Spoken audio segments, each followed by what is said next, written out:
Yeah, and if you go look at that, it's like The way very first one was Melanie Jensen. And then she left after 1 year at Lee Gilman. What's that?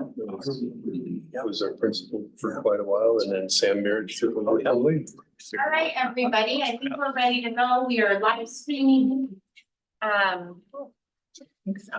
I'll go ahead and call us to order. We have today Representative Nicholas with us, and we have Representative Sherwood online. The superintendent will not be attending, I believe.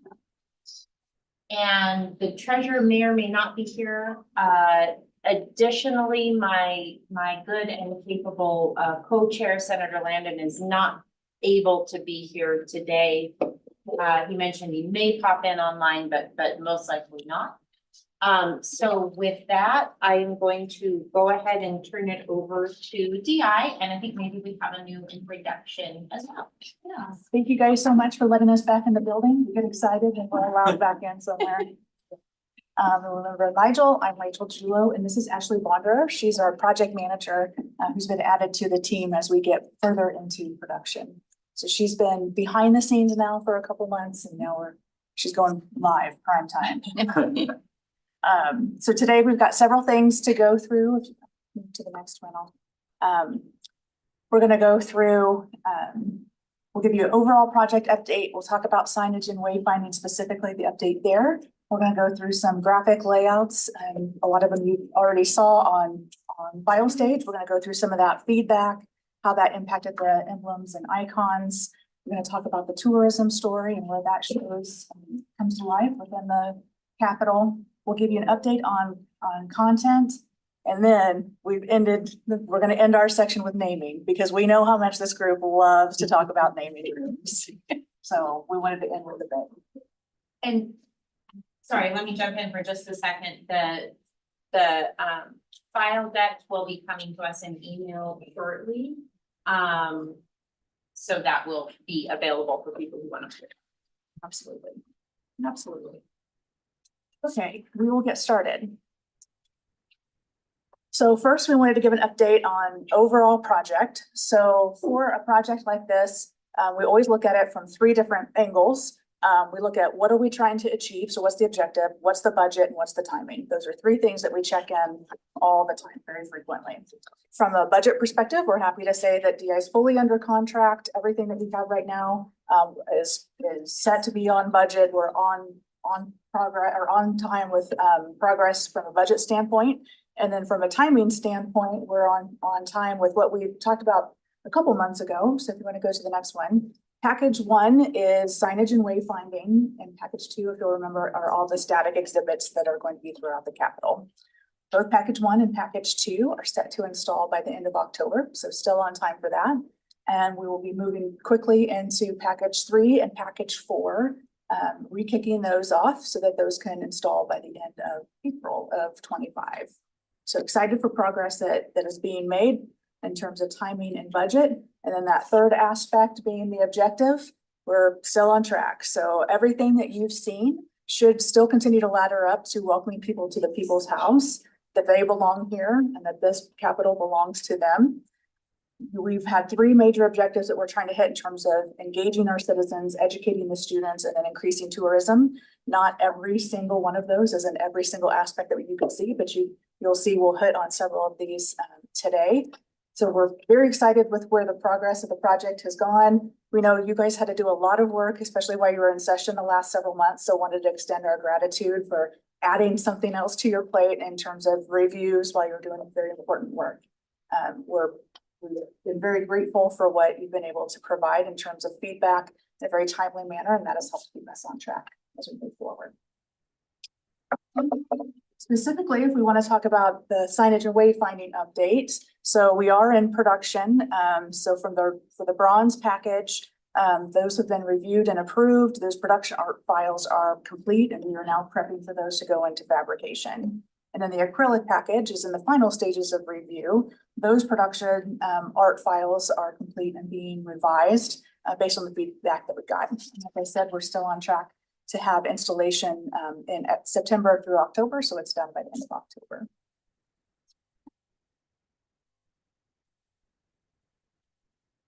Mitchell? All right. I think that's all excellent news, and a lot of that is thanks to everyone in this room that has labored over those file state documents and sent in comments on the work that we've done in this room together to get to us to where we are today. So thank you very much for all that. It's exciting back at DI to see these things coming to fruition. And for me, as a designer on this project, this part of the process is really exciting too, to see those concepts that were just sketches in my sketchbook and other people's sketchbooks become reality is very rewarding. So I just kind of want to, as we start to look at the graphic panels, interpretive panels, and how they're sort of developing, I want to kind of refresh our memories on the design system that we established and approved a while ago. We are being consistent with this design system that we established at that point. There have been some slight adjustments as we've learned more, but the typefaces haven't changed. The approach to the copy hasn't changed, and subheads and stuff like that. All taking cues from historic documentation and other similar sort of projects from the past. The color palette stays the same.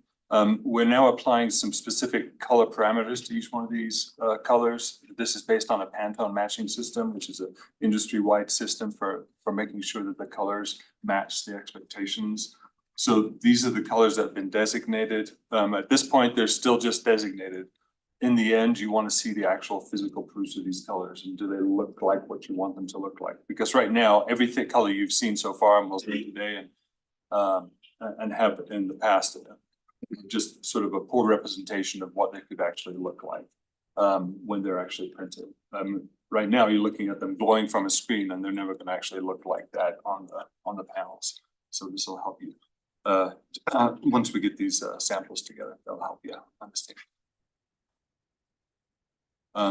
Materials haven't changed from then. We're being very careful to make sure that the wood species and stain and finish are coordinated with Carly Wood, who have done a lot of the millwork in the building already, and will be helping us with especially the bases of those interpretive panel units, and also some of the wayfinding. So those all staying the same. The pattern work taken from the trompe l'oeil, you'll see that incorporated into all the interpretive panels in different ways. Mostly as a sort of subtle backdrop, but it's a beautiful way to hint back at what's happening on the walls inside this building and help to celebrate that beautiful craft and detail that's around the building. So you'll see those as well, and little sort of arrow lines. Those have come in useful as a way to sort of direct attention throughout the panels. And all that have come together into all these different types of approaches for these interpretive panels. And this is where we kind of started. And then after we actually looked at some physical samples, some of these piled up behind me, we started, the feeling was that the typeface was too small. So we adjusted the typeface to a larger typeface. And then you can start to see the progression from where the original panel was to the adjusted typeface panel to an actual panel with actual content that you can actually see on the wall over there. So that panel right there next to the seal is the one you see on the right. You can see how different the colors are from this admittedly sad printout to what you're seeing on the screen here, but it starts to give you a sense of how they're working. You'll also notice some other minor adjustments, and we're going to talk about those as we move through some of these panels here. So I'm going to share with you a number of the panels that have been in layout that you guys have seen on file stage. We're not going to spend time on the content specifically here, just on the panels themselves. There's no way for us in this sort of venue to kind of dig deep into this. It's not a great place to sort of analyze all the little nuances, but it might be a good way for us to start to appreciate how all these things start to become expressed in an actual interpretive panel from a color and a layout perspective. I'm just showing you all the different panels here, and we've got a lot of feedback already. So for instance, let me go to this one here, these two on the left side.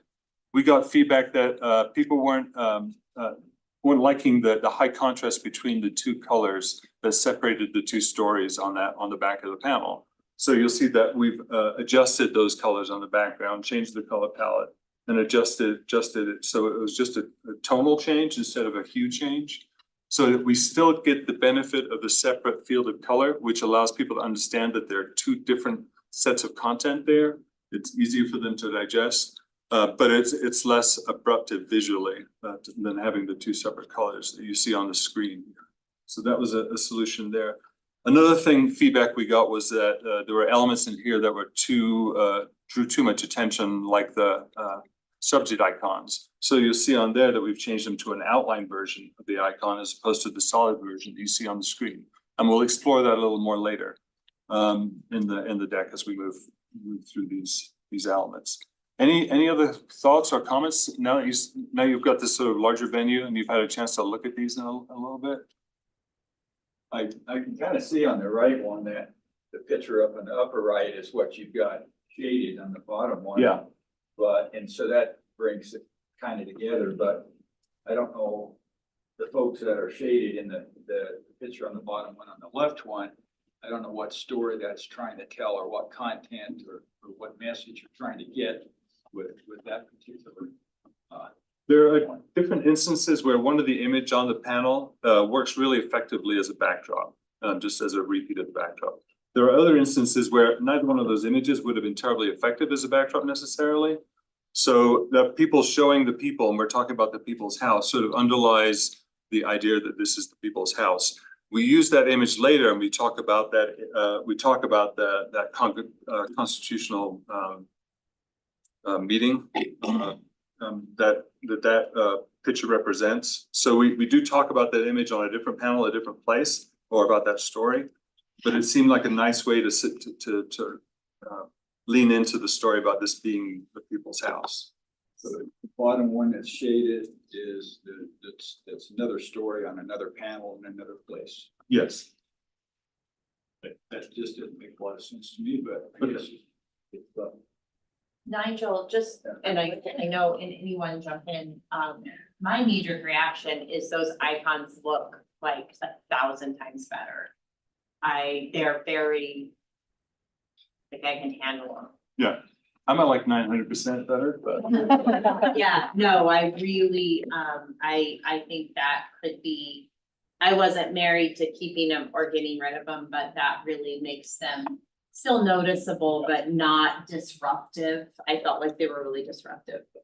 good. I'm glad we got there. I think they're important. There's a lot of content on these, and anything that helps the person to focus on what they're interested in is beneficial, because not everybody's going to want to read. They'll look at that and go, "That's too much. I'm not going to go." And I like the different colors just because I'm the one person that's not gonna sit there and read Yeah. the whole thing. I wanna read what's gonna attract. And so I liked the separate colors because it stands out different, but I think that what you guys have there with the hues is It still accomplishes that, doesn't it? yeah.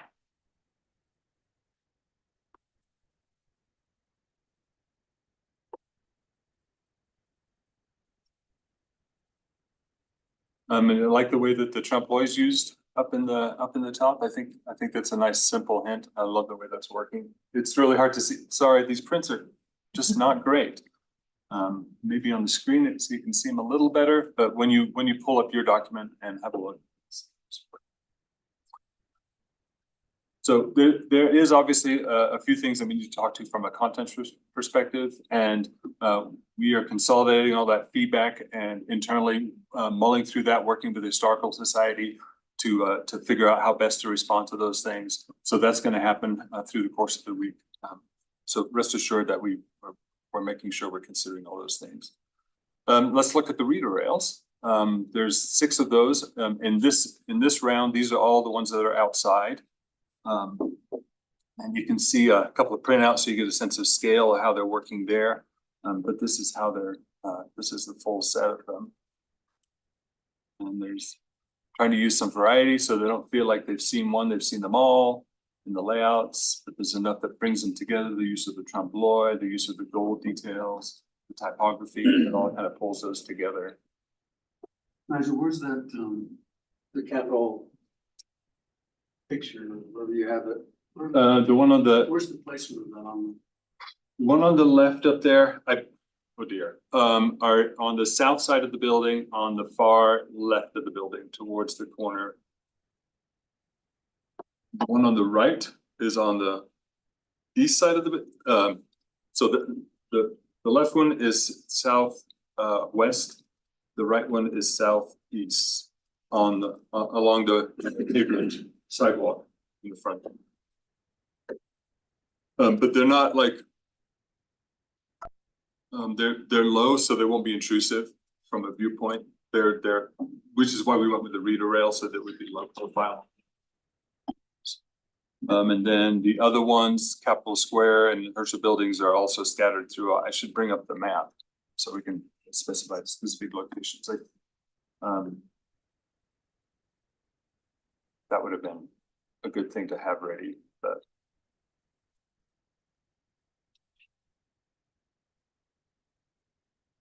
And then obviously these two, Spirit of Wyoming is on the sidewalk adjacent to the Spirit of Wyoming. The Buffalo is on the sidewalk adjacent to the Buffalo extension.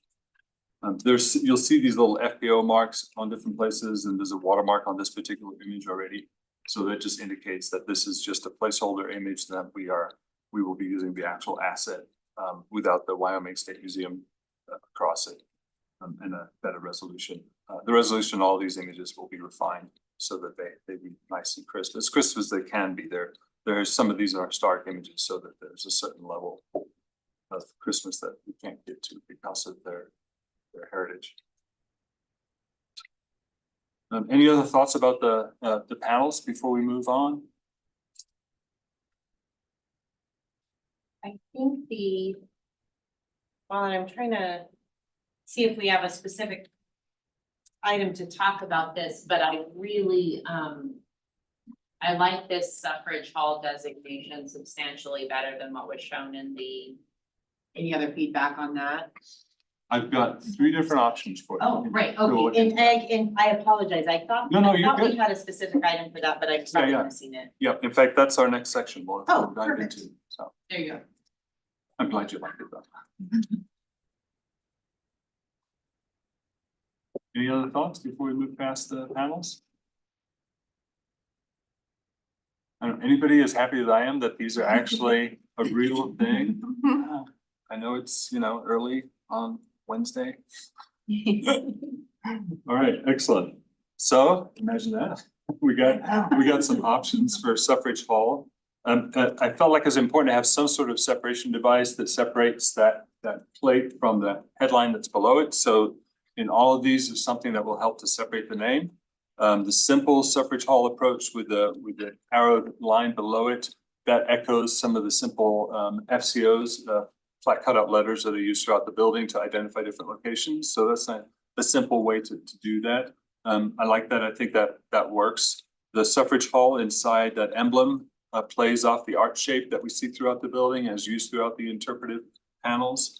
And even the wayfinding. So, and still a similar sort of typographical approach as we have for all the room signs and building signs throughout the building. So that's nice.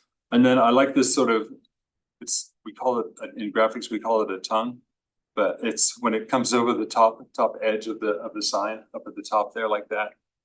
Using the similar sort of typography, but I like the way that it sort of locks into the panel more. Let's look at these in use so you can see how that would look at the top of the panel. My concern here is I think it wrestles a bit with the headline because it's open like it is, but it's a viable candidate. I think it still has potential. This one I think is a little more effective in that regard, and it kind of announces itself more, and it feels a little more important, which I think is important for this space. So I like the way that that's effective and playing off those shapes that we'll see throughout the exhibit elements and through the building itself. And then finally, this one, I like the way that tucks into the panel a lot. I suppose this is probably my favorite. And it uses that little arrow device that hints at what's on the panel that we use, that you see throughout the different elements on the page. Any thoughts on those 3? Let me put So my preference is none of the above. Okay. From a design standpoint or overall naming standpoint? Just from a design standpoint. Okay. And I like them without the suffrage hall emblem. And now, just for perspective, this would only go on 4 panels that are in suffrage hall. Yeah, Yeah. this wouldn't be throughout. It would just be in the west wing of the first Gotcha. level, just there. There's a little bit of a wayfinding aspect to it. Yeah. If you look at them. We're instructing people to go to Suffrage Hall in different places. The docents might say you should go to Suffrage Hall, or you might see Suffrage Hall in another interpretive panel talking about what's available to learn in those locations. And at some point, we would need people to understand that they've arrived at Suffrage Hall. They've got. If you're using it in different places, with Suffrage Hall being a lot smaller than the Wyoming State Capitol, people won't see that, you know. I think you need to have go to the next deal, would you? So if you went to where the curve was there and went straight across and made your Suffrage Hall, you know, fit into that arc. So, I mean, a lot bigger, so A lot bigger. it'd be about the same size as the Wyoming Capitol, then people would know that you're in Suffrage Hall. You have to go up, you see Wyoming Capitol long before you see Suffrage Hall. And if you're bringing people into Suffrage Hall, that sign doesn't do it. Representative Sherwood? Yes, thank you. And I'm sorry I can't be there with you in person. I love the third option. I love how it tucks in. Aesthetically, I think it looks really great, but I also am intrigued by the last comment about making it larger and stretching it across the panel. And so that it is just as prominent as the Wyoming Capitol headline. But I'm happy either way. I think this is a beautiful way to designate this as a unique space within the Capitol. So thank you. I would say I'm really partial to the third option as well. I think your points about the first option being too free are accurate. And the second option, and this is what I didn't like about the version in the file stage we reviewed. It looks like a sticker that has been stuck on afterwards. Like it feels like a secondary, Yeah. we put Suffrage Hall right here. Where the third option clearly is integrated and was the plan all along. Yeah. So. Brianna, from a tour standpoint, or like for the people giving directions, will they refer to, you're gonna go to room such and such in Suffrage Hall? Or are they going to just direct people to room such and such on the West Wing?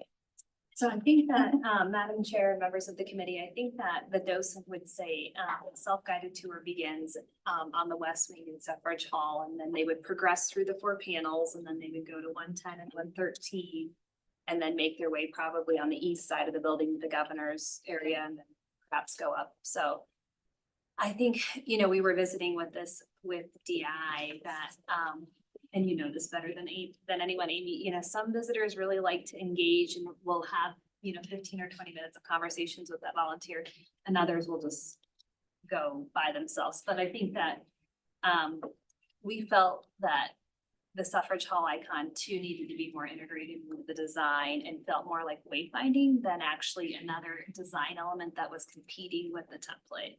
So that was what the internal team reviewed with Kevin and the rest of the team.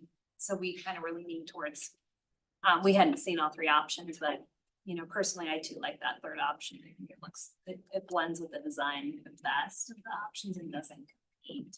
And like, that's the premise of my question, is that we're actually going to use it as a wayfinding and as a physical location. I think it needs to be the bigger versus if it's just symbolic that it's. Then I liked the first option, like where it was sort of just.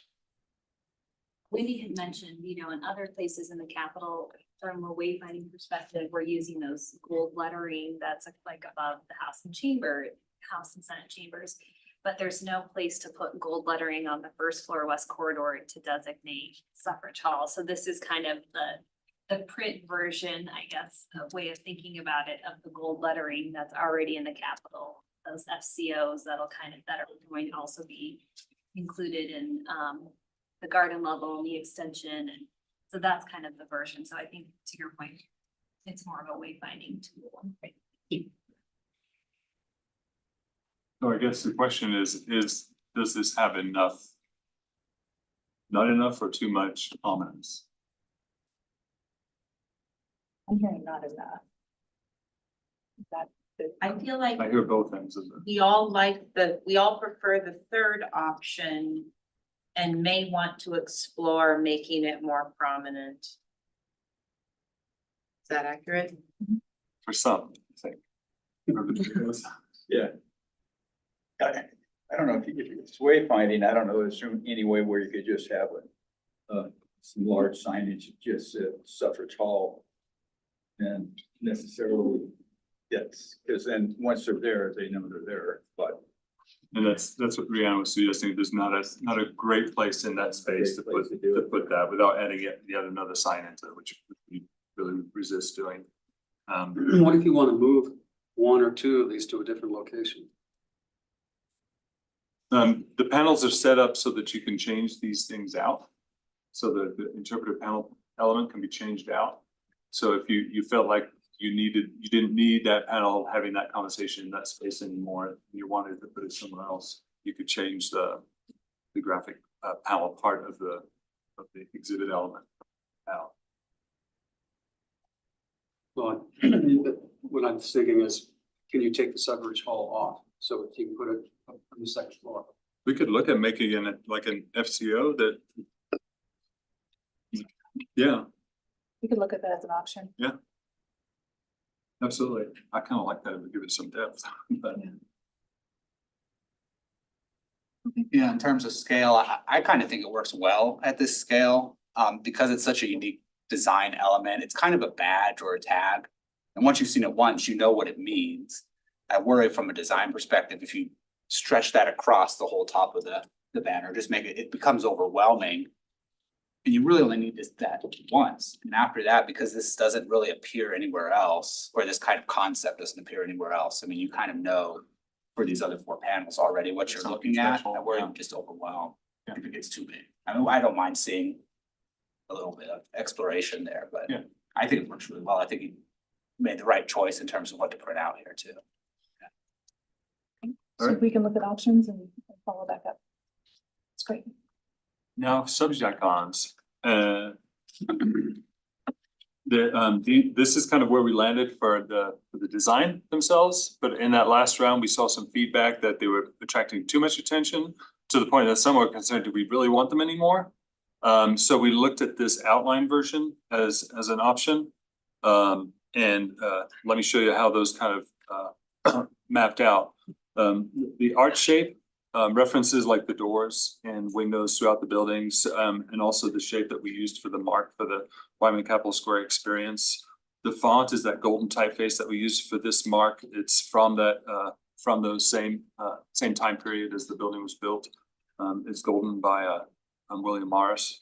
And then start to see what those two comparatively look like used on the actual panel. They attract a little more attention as a solid. And they're pulled back significantly as an outline. I think they're both effective because of the density of content. I think I'm more inclined towards this version myself. I really prefer this version. Yeah, and which is why I used it on these printouts. Other thoughts, opinions? I agree. Okay. And maybe leaning towards keeping them since they're less inclusive. Excellent, Right, great progress. that one was easy.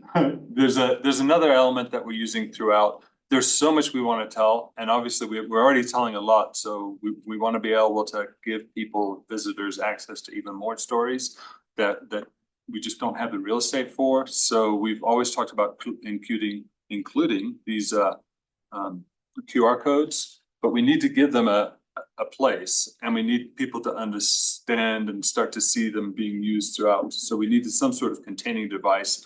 First of all, just graphically to separate it from the content itself so it wouldn't get mixed up with the type. And to elevate it a little bit so that people looked for it and knew how to react to it.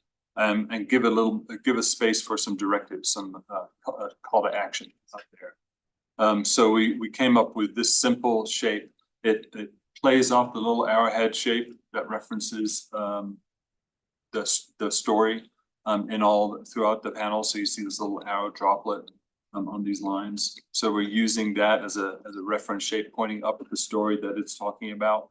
And then the text itself would say to learn more about the Capitol Barons and scan the QR codes available to you. So how do we feel about that approach? They need to be a certain size for them to be a reliable scan by most of your smartphones. Can't get much smaller than this, still be scannable. I think it was Kevin that brought up a really good point in file stage. I mean, are these, where are they going to, and are they gonna be ready when the panels are ready? Because we certainly wouldn't want them going nowhere. Yeah, they shouldn't be going to some random website that we found information on that might change in 2 months. We need to go to sort of a landing page that you guys can control that would then link them to that content. And if that content changes, then you could link them to somewhere else. So Madam Chair and members of the committee, right now, when you review content, the DI team is including the QR code link. And most of the content, since Historical Society is writing it, is linking toward Wild history. Wild history and kind of a more in-depth story about whatever subject matter it is. So that's kind of the majority of where it's being linked to now, but that is something that's a little bit harder to do in file stage than it is in text. It's not like an active link, but if that's something you want to review, additionally, you can find a better way to share that. But I think, I mean, it is ready to go. Wildhistory.org is a relatively reliable website, you know, right? Yeah, I mean, I think, I saw that expression. yeah, I agree with that. It's and- not But it's Wikipedia. still also not something that, you know, as they have recently done a redesign, Gotcha. that content may still live there, but it could link differently Yeah. through a different URL. I think from a design perspective, these look great. It's my question's really more on that logistical side. If we are having it live in a website that somebody within state controls, when is that happening in this process? And then how are we kind of maintaining that? Or, I mean, the other thing I'd put in there is, kind of based on the Smithsonian guidelines, they've started to incorporate these just like every other museum, but they're essentially kind of after mounted onto the surface of the graphics so that then when things change, you can come back and put in a new QR code. I like the idea of it kind of redirecting through an internal website. It makes a ton of sense. I just don't know I have where we a are with that question concept. that's really gonna show my ignorance. Can you reprogram where a particular QR code goes? Or is it to this place and The if you QR want to- code is tied to a particular URL. So it's better to be able to have control of the URL. Ah. So Oh. that's why selecting like a landing page, so sort of an in-between spot as opposed to the final Okay. destination. Now, if it's already a state-owned property, maybe like the site you were talking about, then maybe it's not as big an issue. But if you're going outside of that, then And we and you are. kind of want to do that anyway, because if you're going outside, you want people to know that this isn't the government talking anymore. This isn't Wyoming talking. This is Joe Smith at Smithsonian.org, so that they understand they're getting their information from a different source.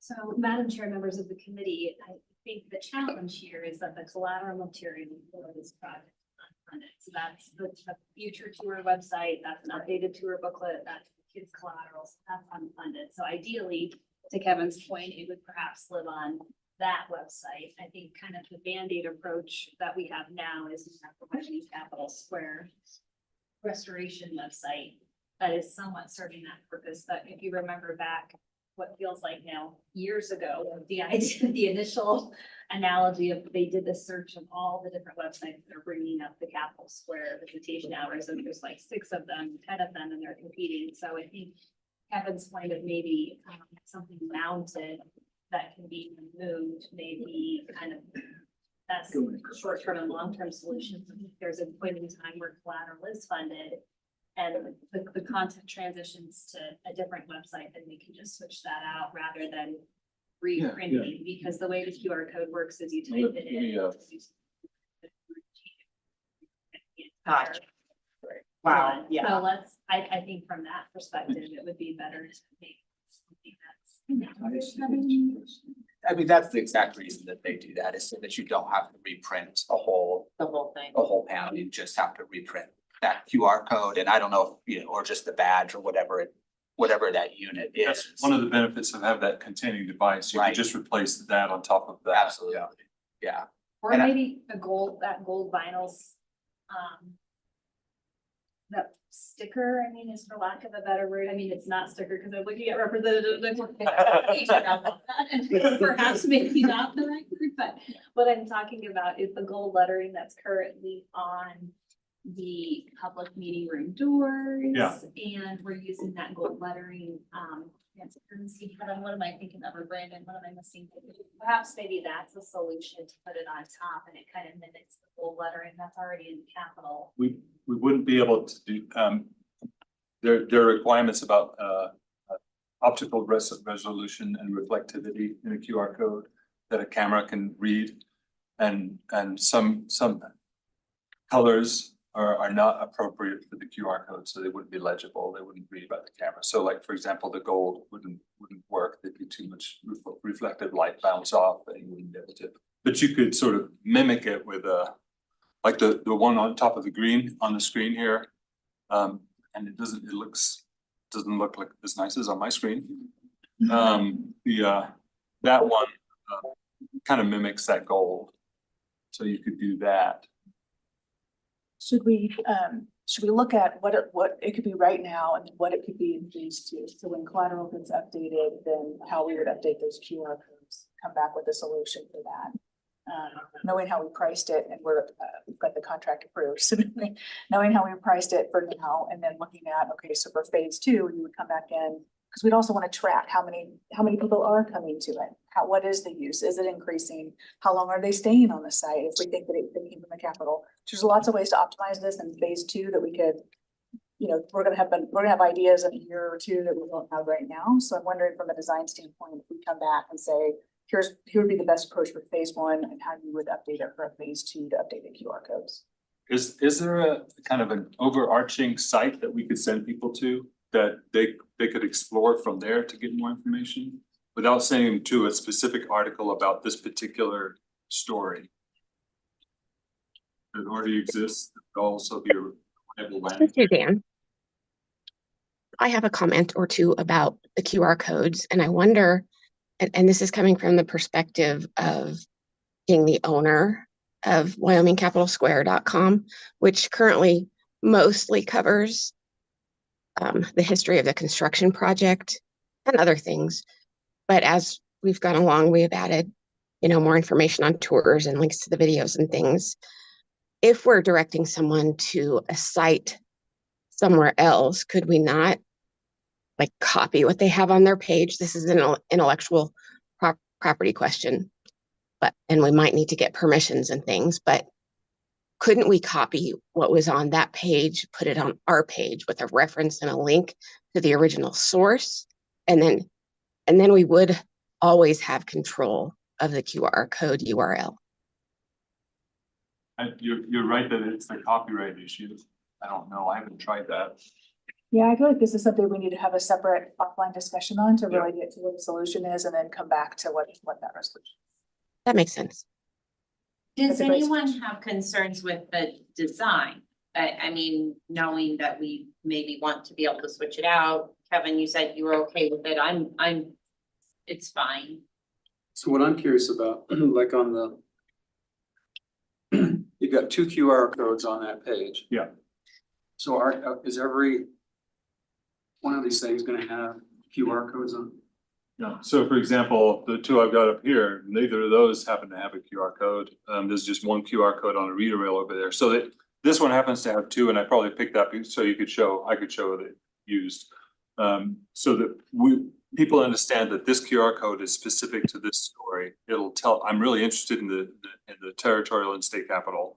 Tell me more. There's not enough in these 100 words, and they can scan that and learn more. The same with the cattle baron story. There's more to learn about the cattle barons.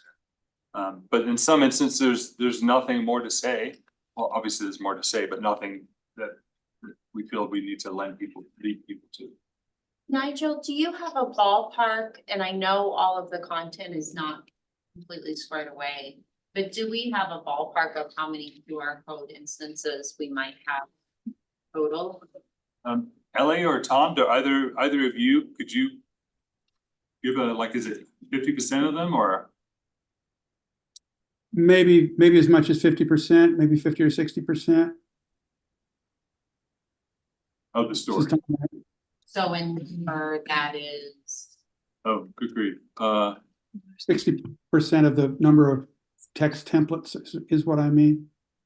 I'd have to do. It's a great question. and I guess, and I think that, and the reason I asked, I think that drives our solution going forward. Yeah. Because for example, if we have 100 QR codes and they all go to the same website, and then you have to find your story on that website, that It's frustrating.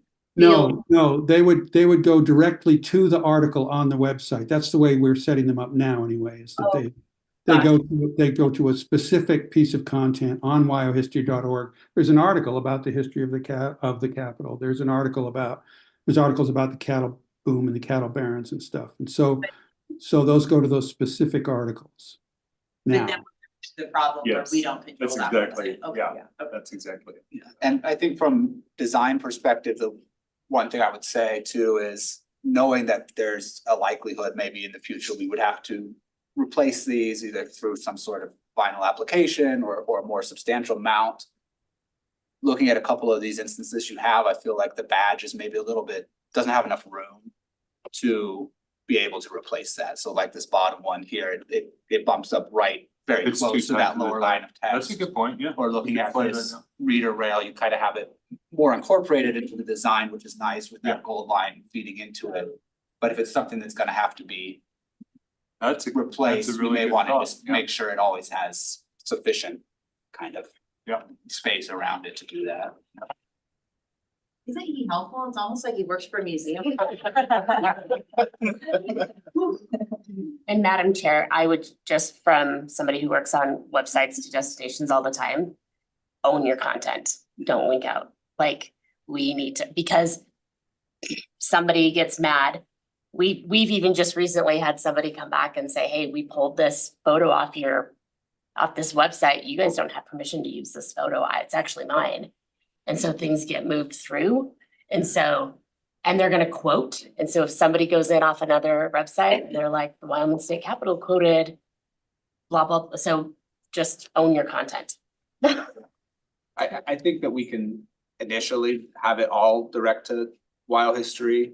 I think we probably should, as we're going through these content, there's a handful of QR codes I know that are linking to a different source, and maybe we want to rethink whether we want to do that. I mean, at least if it's all going to one place, we have more of a relationship we can kind of work through with them. But I think you're right, because the other issue is, if there are 50 of these or so, nobody's going to be able to kind of maintain and say, oh, I need to track every day which one, is it still working? Is it still working? So you don't know it's broken until you Somebody get tells the you. angry call or hey, this is going. This is now going to a porn site. Yeah, exactly. So I think another issue that I could foresee is whatever the link, whatever the topic is. I think ultimately the state is going to be responsible for the language, meaning that it probably needs to be written in a fashion that's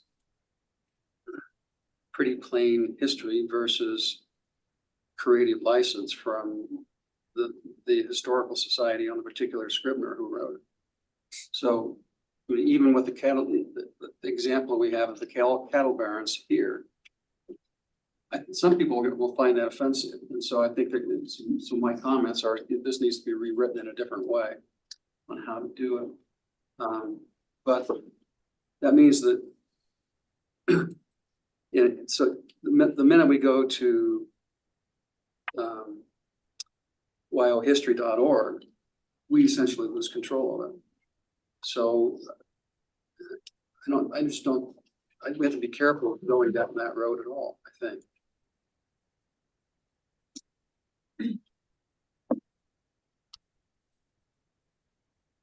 Well, Chairman Nicholas, I think we might need another appropriation. So I think where. At least I have a purpose. No, that's a very good point, and I think Yes. that in terms of risk and continuity, I think yohistory.org is pretty low risk, and we are robustly using them in this project, so there is some, but I think what I heard today is we're fine with the design, but we definitely need something switch outable. Yes. Yeah, yeah, that is. Yeah. it's good. Definitely think so. So we can look at that from a design standpoint. We can also give guidance and I love Suzanne's ideas, I like Amy's Yeah. ideas, so kind of bring everybody together and figure out what a plan possibly could be when we're talking about optimizing content. Once the checkbook opens and there's more appropriations for that. And once we get to the end of that road, test it under is this doing what it's meant to do in the first place for the experience we want our visitors to have? If we have to finagle it to a point where everybody has to go to the same page for everything or something, then at that point, we start to lose the benefit of having it. So why have it? So make sure we measure it against that as well. Yeah, Thanks for this great discussion. That's helpful. and also, like, if you assimilate the numbers of how many of these are or anticipate. So you get a sense of what we're talking, yeah, yes. Well, sorry, and I'll just, and please, Amy, Kevin, I mean, do people use QR codes? Yes. And Madam Chair, just like Nigel and Kevin alluded to, it is a fantastic way to track. So even when I put ads in group travel magazines now, You now know. I have a QR code that directs them back to our Travel Wyoming site. And we can track like how many people are linking back and looking at that. And they are used. I do think though it is a relatively small percentage of visitors who are going to read a whole panel and then Go to the website go to the and website and read. read. Yeah. But they are there. Yeah. But it's not gonna be 50%. Because we really put them in three categories, right? Streakers, studiers, and scrollers. No, yeah. So we're looking at maybe that terminology, but the studiers are the ones that are gonna read every single word and. But there will be things that'll catch. Like if I was a rancher coming through here, the story of the cattle barons is gonna probably catch my attention. Absolutely. So I'll click on that. So I'll use that one, but maybe not the other 49. Yes. Madam Chair, to just actually having had the opportunity to go through a rather large museum on my recent vacation, which was wonderful. There was so much content to take in. There was no way there was time in the day. So the QR codes were nice because once I brought them up on my phone, they were there for later. So when I had the hours in the car, I could like peruse that, not have to try to digest all that content at once.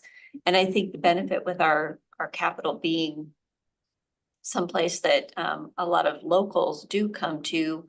Some days, they might just come for that walkthrough or to show the family that's in town. But other times they're going to want to dig in deeper or have that reason to come back to the Capitol, right? And so if they can get additional content and learn those stories over the years, I think that this will serve everyone for the long term with that additional information.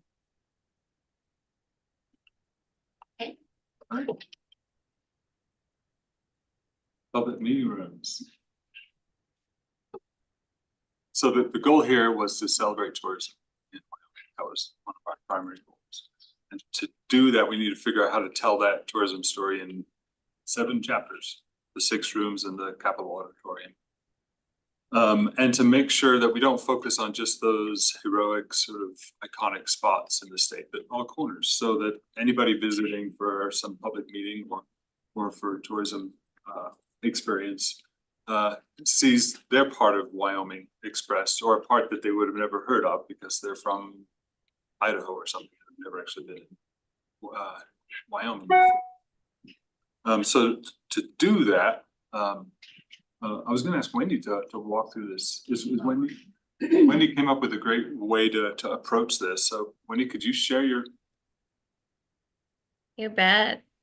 Thanks, Madam Chair. And actually, I can't take credit for this. It's Tom Ray of the Wyoming Historical Society, and Tom may want to say a few words as well. But we had been internally struggling with how to use the 6 public meeting rooms in the extension to cover all the parts of Wyoming as directed by the subcommittee. As you know, a lot of times those iconic Wyoming images get a lot of the attention, and there's folks from all over the state who come here and want to see their part of the state reflected in their capital. That was one of the goals of this subcommittee, as well as to promote tourism throughout all portions of the state.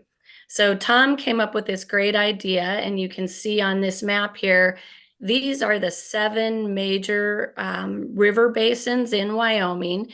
And this is used by the Wyoming Water Development Office. It informs all of the water plans for the state annually. So it's something that is very relevant to Wyoming.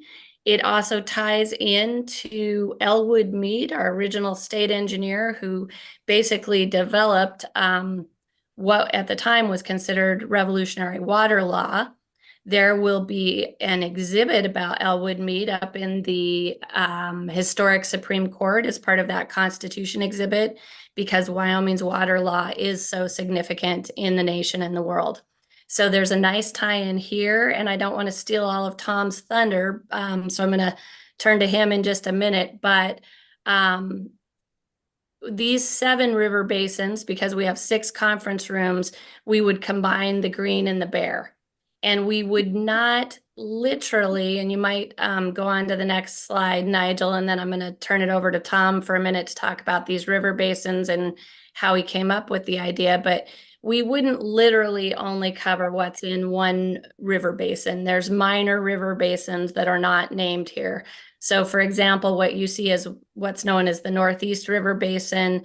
The Belle Fourche is the major river in that area. In the Platte drainage, the North Platte is the major river in that drainage. So they would be named after the major river in that drainage, but they would also cover the minor drainages. And the concept is that they would cover all of the significant attractions in that area, and would include state parks, state historic sites, major rivers, major mountain ranges. And Nigel, if you can go on to the next slide, just to correlate, and then we'll go back up again. To correlate, if you were to think of the 6 public meeting rooms in the extension as a map of Wyoming, the idea is you are actually looking at the extension from the capital south to north and east to west. So public meeting rooms 1, 3, and 5 are on the east, 2, 4, and 6 are on the west, and they go from the south to the north. So meeting room 1 is the southeast, and it would be named for the North Platte. Then you go more central, and it would be Powder River. To the northeast, Belle Fourche. Over to the other side of the state, Snake River. Over to the center west, Wind or Bighorn River. As a Bighorn Basin gal, I'd argue for Bighorn. Those 2 rivers join to become the Bighorn. And then in the lower southwest corner of the state, the Green River. And I would like to turn it over to Tom just for a minute, because I actually, this was Tom's brainchild about using drainages and a connection to Elwood Mead. Yeah, so I mean, so much of what we are in Wyoming is connected to our drainages, and our drainages are connected to where we live. I thought we often think of ourselves as living in towns and counties, but in a way, even more importantly, we live in the water basins we live in. And I think it's a really great way to think about Wyoming and to think about the West, is to think about the where our water actually comes from, and also to think of ourselves as communities built around those drainages. I know I live here in Casper, and I like to go out west and go on up to Sweetwater. There's so much history up there, and so same with all these other places. And also it's a nice way to distribute our scenic qualities around these meeting rooms. And it was Wendy's idea to make the geography of the meeting rooms match the geography of the state. I thought that was really cool. She was a big head of me on that leap. So yeah, I think this will be really, really fun. And I know tourism and DI together will find some really, really spectacular photos to go in each of these places. So looking forward to that. And then Nigel, I don't know if you want us to also introduce the concept and then you go through the details, but the concept is, oh, great. The concept is that we'd have 7 images in each of these rooms that really highlights the most beautiful landscapes of that area. But there will also be a half-wall interpretive panel that will bullet out kind of what the major attractions are. So for example, if we were in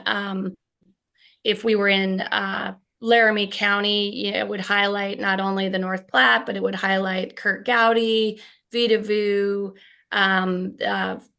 different forts that are in the area. So it really is a listing of all the types of tourism activities that you could enjoy in that area. And it would attract not only to tourists, but when citizens come to town, they would be able to say, hey, this room, oh yeah, let me showcase and show off my room. And it would allow the docents, as they're doing tours, to say, the extension is laid out in the same geographic manner that the state of Wyoming is. And it just allows for more of these layered, teachable moments. And Nigel, I think we'll turn it over to you to present what they are shaping up to look like. Yeah, thanks to both of you for walking through that. I'm really chuffed with the way that this is settled. On the panel, we'd probably include like a map of Wyoming and highlight that particular region on the map, so people get really oriented both with where the room is and the place and within the state of Wyoming. You already know about the stele that will be up above the dais there with the 2 flags, so those will be existing and you've seen those. And then as we break out the room, I thought it would be helpful just to give you a sense of the type of images and different locations that we could feature for each of these areas. For North Platte, showing you some of the possible options. We've put together a document to sort of track all the different possible locations from each of those areas. We're working to narrow down which are the 6 to 7 best spots in those areas. And then we'll work with tourism and game and fish and state parks to find the best images that tell those stories.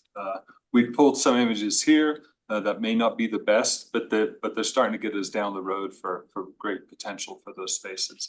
Wanting to show all those different spots in their best light, possibly trying to show different areas through different parts of the seasons.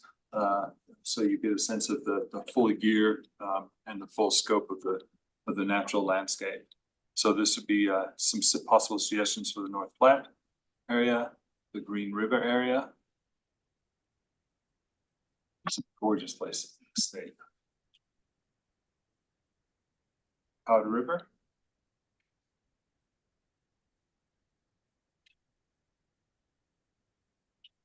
So we probably wouldn't feature people much. I mean, they might get some great sort of silhouettes of a fisherman or a bike rider or something out in the distance, but nothing where you could identify the person or the particular clothing they're wearing from whatever generation they're from.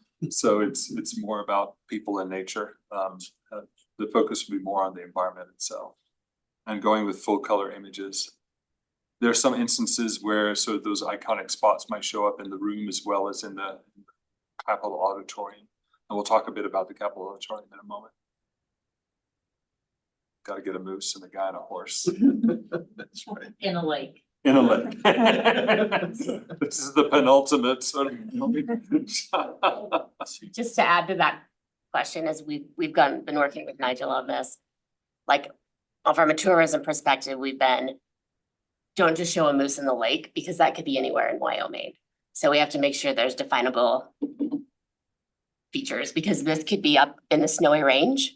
It could be in the Hobart Canyon. It could be in the Bighorns.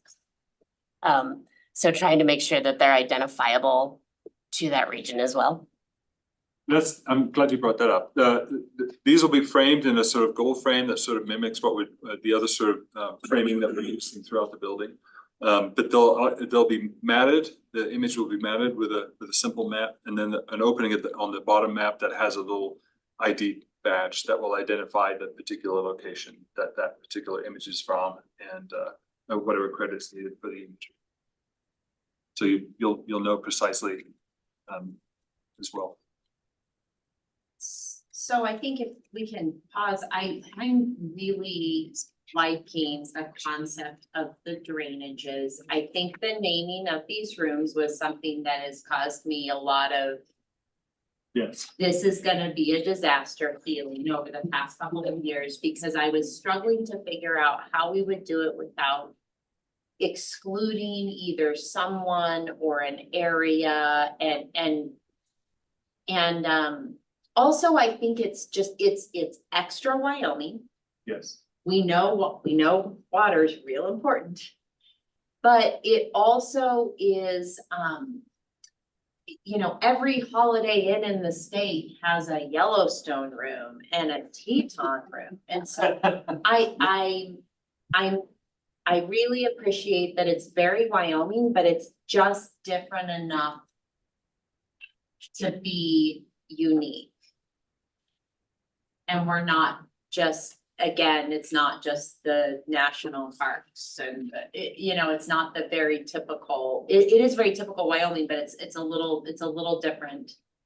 So I'm really liking that. And again, I think where we're featuring everyone, we're not leaving out a county or a national monument or something like that. I feel like this could work really well. You'll find out about 24 hours after they open what you left out. Which they, I don't doubt it. I don't doubt it. But the images working with the interpretive panel that Wendy was describing will cover probably not every base, but a lot more bases. And I love the fact you'll walk in the room and you'll see maybe 2 images. You go, oh, I know where that is. And then 4 other images go, oh, I didn't know that was in the plat. So yeah, I think that's cool. But speaking of those big, I'm sorry, Lori. Madam Chairman, committee, are these meeting rooms going to be unlocked then? The entire time? Because as of now, they're locked. So are we making it a destination piece as well?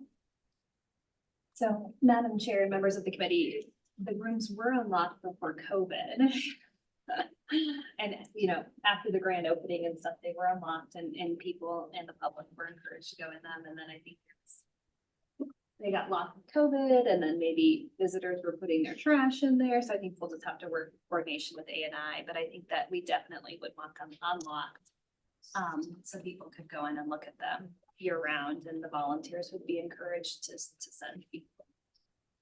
Thank you. Madam Chair, Nigel, because you guys I know read this for in the smaller committee. Was there a discussion that led to the framing of what frames they would be and what type of mats? And I mean, has that been a discussion, or was that just kind of That was a recommendation from DI. We still haven't nailed down the particular frame. Okay. All right. I just was curious. Personally, I didn't really care for the way those looked in the rooms with maybe that large of a mat or maybe the framing. I was thinking more of like an acrylic type. So it really was like the pictures really stood out instead of the frames. And just didn't know how cumbersome, that might not be the right word, but how much busyness it adds to the room versus just the picture. So, I mean, I like the concept of the gold to tie in with all the gold. I just didn't know if there'd been discussion around that. So yeah, there's all sorts of different things that sway there. There's each of these images are going to be very distinct from each other. So trying to find a way to bring them together as well is another thing. And then the balance between how touristy do we want it to look and how formal do we want it to look because of the type of meetings that go in there. So there's a balance there as well. I totally get what you're saying, but trying to figure out what the balance is. That's kind of where we landed with the framed and matted art. The frame and the mat. Now, I'm not talking about really ostentatious big old frames. They're more simple ones like you might see around the composites, as opposed to what you'd see, not the more contemporary composites, as opposed to around those really old ones, which are beautiful, but wow. So something simple like that, and just those, and then kind of bring those things together. You're right, especially being full color. There's going to be a certain level of busyness because of the saturation. One thing that we'll be looking for in placement of those images is trying to make sure that there's some sort of color coordination, so that we don't have two drastically different sort of approaches next to each other necessarily, or they have to play off each other color-wise as they're placed. But that's a good consideration. No, I appreciate that. Thank you. Thanks, Paul. Well, to follow up on that, I think that what we will want to see is samples of it in options so that we can decide Yes. after you show us what you recommend. Yeah.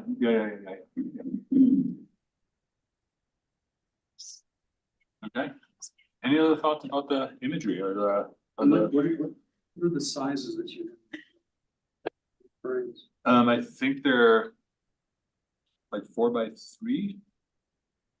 Ian, do you remember, are these 4x3, 4 feet by 3 feet? I believe they are. Good morning, everyone. Hi. I believe they are. I can double check for us real quick.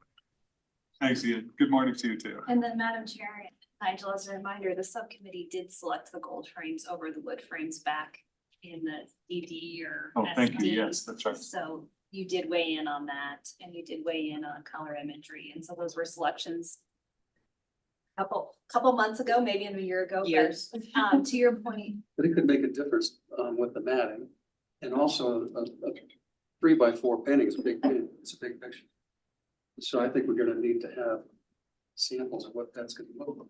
yeah, we can visit with DI about what that looks like. And then what, as far as the next step of what DI will do and working with tourism and state parks and game and dishes, they'll find those curated packages for each room and then come back to you and so you can select the images. And hopefully when you do that, we can see something of a sample.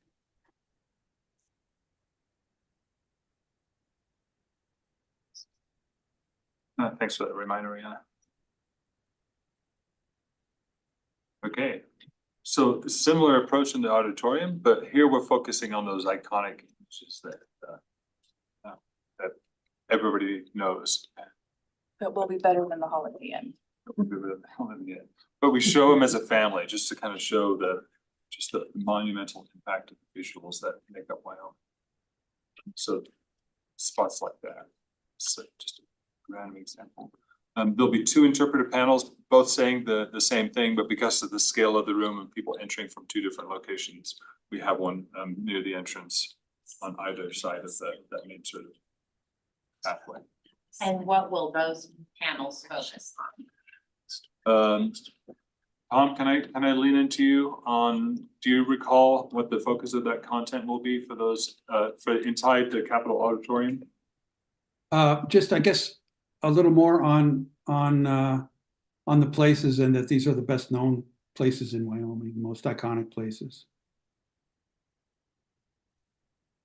I think we have a more clear outline of that we can dig out and get to you. Well, and I think that something Amy said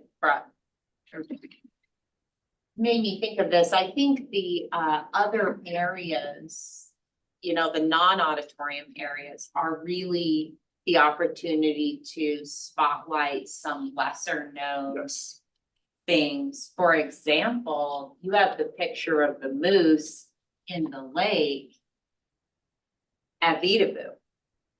And then it's in Laramie County and people are like, what? There's not moose in Laramie County. Oh my gosh, there is, you know, so it actually, I mean, I think, of course, we want some typical photos-ish, but I think some of those surprises and smaller stuff, you know, as opposed to the, you know, you gotta have your picture of Devil's Tower, but everybody kind of knows Devil's Tower too. Yes. So some of those more unique surprises, I think.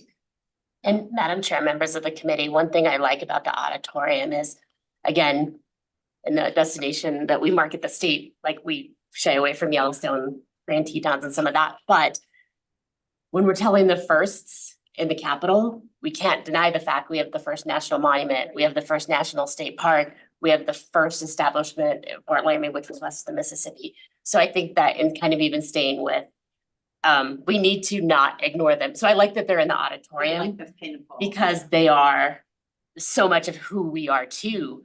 Like they are a part of our history.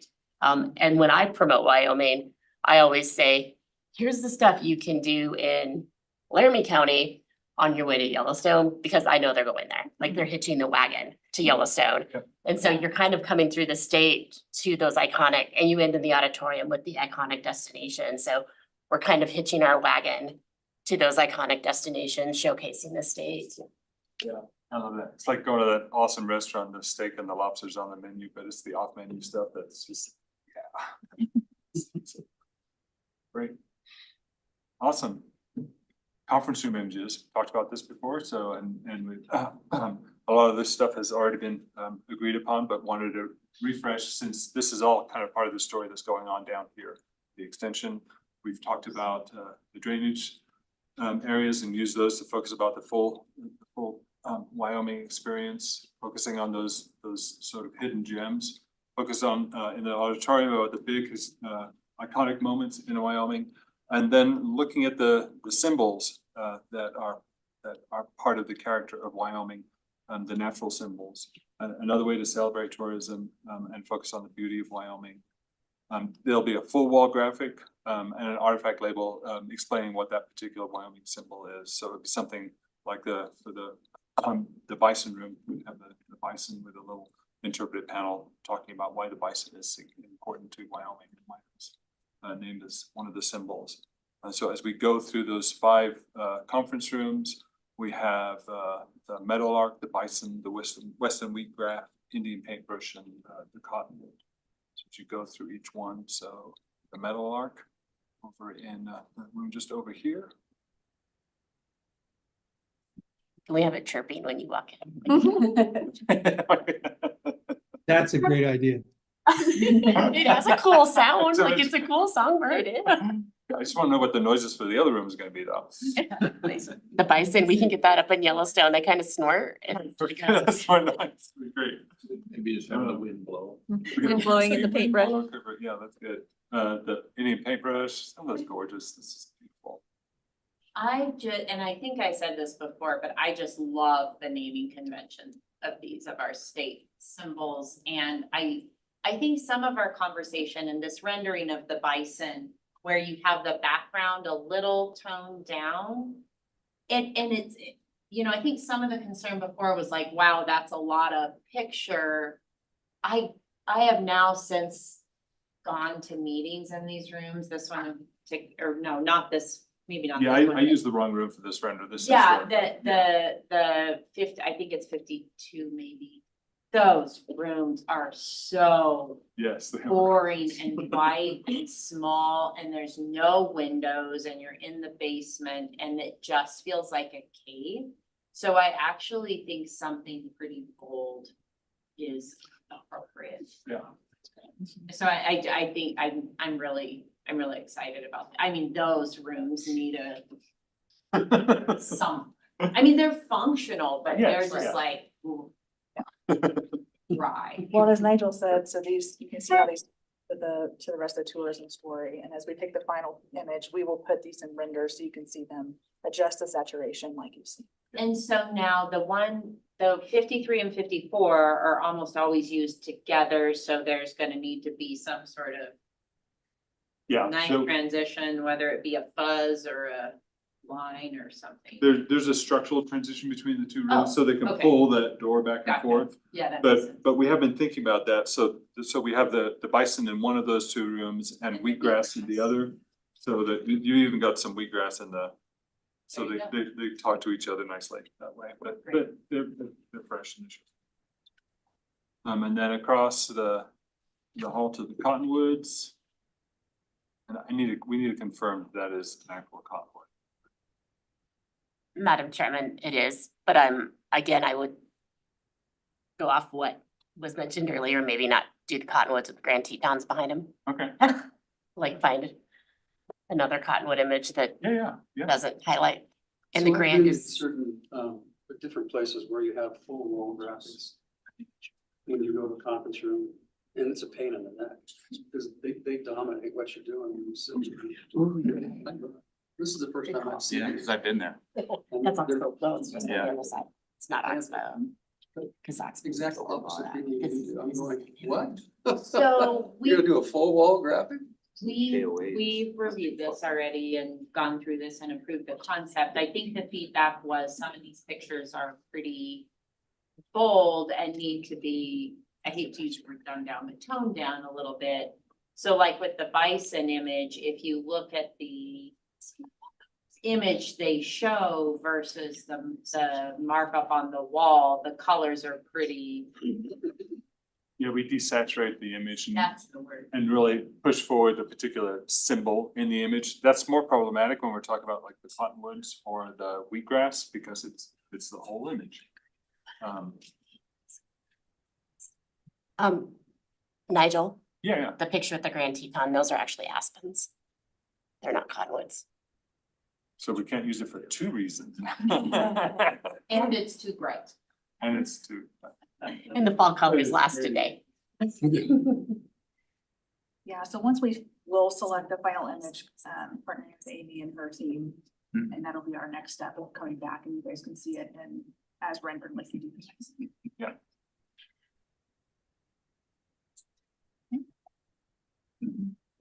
All right. Everybody doing okay? Be a stretch break? Ready to move into content? I'd say, yeah, I'd say we're probably at a good point to take a maybe 10-minute break.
And go ahead and move on to move on to actually, before we do content, I realized that we sort of skipped or glossed over a little bit the contract update under the 8:35 PM. I'm assuming that's AM. Item, Suzanne, is Suzanne on? Suzanne, did you want to talk just a little bit about, or Brandon perhaps about the progress made on the contract? No, I can, for sure. I think it was the 25th or 26th of March, we managed to get through working through the contract comments and negotiation and get to a place where we were able to go fully under contract for a guaranteed maximum price of $5.9 million with 4 different packages of exhibits and wayfinding in order to keep us on budget and on schedule. And so currently there is approval for all of the wayfinding and static exhibits, and any further packages will need authorization in writing before going to fabrication and installation. So that was a pretty big success, and you'd think that all of our contracts in the construction department could be the same contract always, but seems like many projects are unicorns like this one, and so it took a little bit of finagling and work on the contract to make it so it was the right contract for this project. And I invite Brandon or anyone else to make comment. Then what have we expended so far? That would take me just a minute to look up. I might actually have it open. Nope. I can look it up and chat it back to you. Thank you for that update, Suzanne, and thank you to you and your team for all your work on that. I know it was a little bit of a scramble, but it feels really good to have that in place and still know we have those check-ins at each stage. So. Yep. So sounds good. Thank you so much. Thank you. All right, now going back down to the content update. Perfect. Okay, so you have seen a lot of content that's come through file stage. We've talked through a lot of content. We will not go deep in terms of approving and reviewing individual copy points. In this particular discussion, we will be sending you updates through file stage again, so text templates, but did want to give an update on just overall where we are.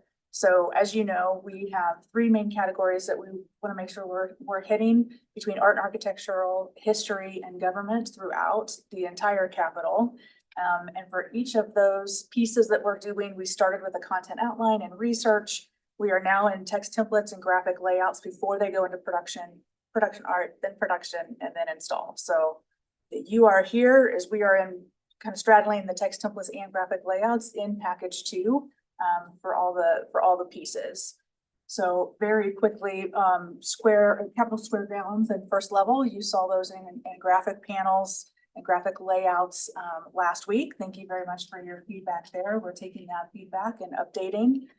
For the second level and third level, those are in text templates and are in process of review, and garden level is also in review in text templates as well. And we wanted to take a step back. Every so often, we've got to make sure we're looking at this very holistically. So we took a step back and actually took all the content that has been written so far and did a word cloud to make sure there wasn't something that is, if you want to go to the next one, that wanted to make sure that there wasn't something that was standing out too much. Are we talking too much about one particular topic or another? So there's a lot of things in here that you can see. Obviously, government in Wyoming, gallery, historic, all the different rooms that we talked about, those are elevating and a little bit larger. So if they're larger, that means it has more prominence. We're talking about it a little bit more, but there's also so many stories that we are able to have filtered throughout the entire Capitol through all the different panels. We tend to talk through maybe one particular subject at a time and come back out. And we just wanted to reassure ourselves and reassure this team that we do believe that there are a lot of different topics that are being handled equally. I say that as we go into suffrage because we're going to kind of go get a little bit narrow here now and talk about suffrage throughout the Capitol. When we last talked, we had kind of high level of what those topics were going to be. We're getting much more specific. The Historical Society has done a wonderful job about additional research. In their text templates, you'll see the sources for their research. And Tom and Kylie continue to work through that and talk to other historians to get perspective. But really overall suffrage, we wanted to make sure we continue to highlight that citizen engagement and encourage visitors to take ownership of the Capitol building and everything that's happened here. So really like using Suffrage Hall as a place to highlight the citizens that advocated for suffrage and got involved in their communities and got involved in government. So in the first level, really we're sharing and celebrating the momentous story it's at the heart of the equality state, at the heart of Wyoming, and really making that connection of where it happened here, and how did it happen. There's breadcrumbs that are going to be within Suffrage Hall, those panels, to show them, to tell them to go see where these other events happened, and then they'll get more stories there. And really making sure that we're doing what we intended to do, is that we are minimizing the impacts of the exhibit to really make sure that the architecture and the beauty and the momentousness of this Capitol and this building is able to shine through. So that's the intent of the first level. Tom, if you want to, I know you're still on, if you want to go through maybe just at a high level what the different panels are doing on the first level. He's still on. Tom, are you able to go through the first level suffrage in a little bit more detail? Yes, I was talking away on mute. Thank you. And hi, everybody. I don't know everybody here in this room, but I do know many of you, and I'm sure we'll get to know each other more. So I'm looking forward to that. Yes, a couple of panels in the Suffrage Hall on the first level. So this is at the west wing of the west end of the first floor. Leading the nation in women's rights. So we'll start on starting on the concept of suffrage and a context of the women's suffrage movement nationwide and the status of women in the United States at the time. And then in the second part, the suffrage movement goes west, Esther Hobart Morris and her activism, and a little bit about her friend Almeria Payne. And then a mention of the fact that in 1876, the editor of the Wyoming Sentinel, Hayford, that's in Laramie, claimed credit for authorizing the bill, and William Bright, who was the counselor, that is senator from South Pass City, had actually introduced the bill, wrote in and said, no, I did that. And he included the journal from the assembly to take credit for introducing the bill, that would have been in November 1869 when the bill was first introduced and passed in the territorial legislature. And then subsequent people who defended suffrage in 1871, when there was a very serious attempt to repeal that bill, and some of the people who lobbied the governor and other people to make sure that it didn't get repealed. It was a very close vote. And then this panel will link back up to more about William Bright, the legislator from South Pass City, who initially introduced the bill on the second floor, out on the reader rails on the second floor. Okay. Do you have any questions? Oh, can you hear me? Yes. Okay. All right. Want to show us the next slide then? I think that's it, right? Yeah, for the first level, yeah. Is it not displaying on your side? Oh, I'm sorry. I'm not getting this moving up on my site. But I got some notes here on the second panel. It'll be on the first side, exporting women's suffrage around the nation, talking about Ben Sheets and Judge Kingman. There they are. Now I can see them. Yeah, Sheets was a main opponent in the initial debates in 1869, and he later changed his mind after he saw that Wyoming didn't fall apart when women started to vote. In fact, things got pretty good. And then Justice John Kingman, who was one of the original appointees to the territorial government in 1869, who later spoke to the Massachusetts legislature in 1876, telling them what a great example of the success of women's suffrage was in Wyoming.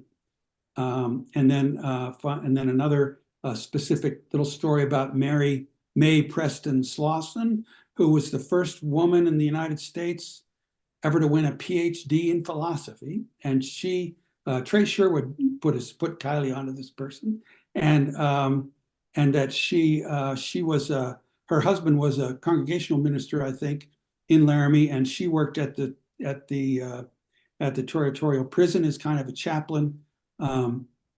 And so it's just sort of this natural, the idea is that the experience she had in Wyoming and how she brought that experience to the national stage once she left the state, she was also bringing more good news about women's suffrage around the nation. So sort of an outside lobbyist. And then on the second side of this panel, a quote from Grace Hebert. Grace Freeman Hebert, was a longtime historian and holder of many other jobs at the University of Wyoming from the 1890s all the way and up until her death in the 1930s.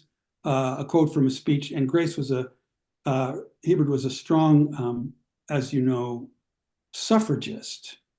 To me, my favorite thing about Grace Hebert, and there's a lot of things to like and a lot of things not to like about Grace Hebert, and but the fact that her championship of women's suffrage is really interesting, and that's part what this and another panel are about.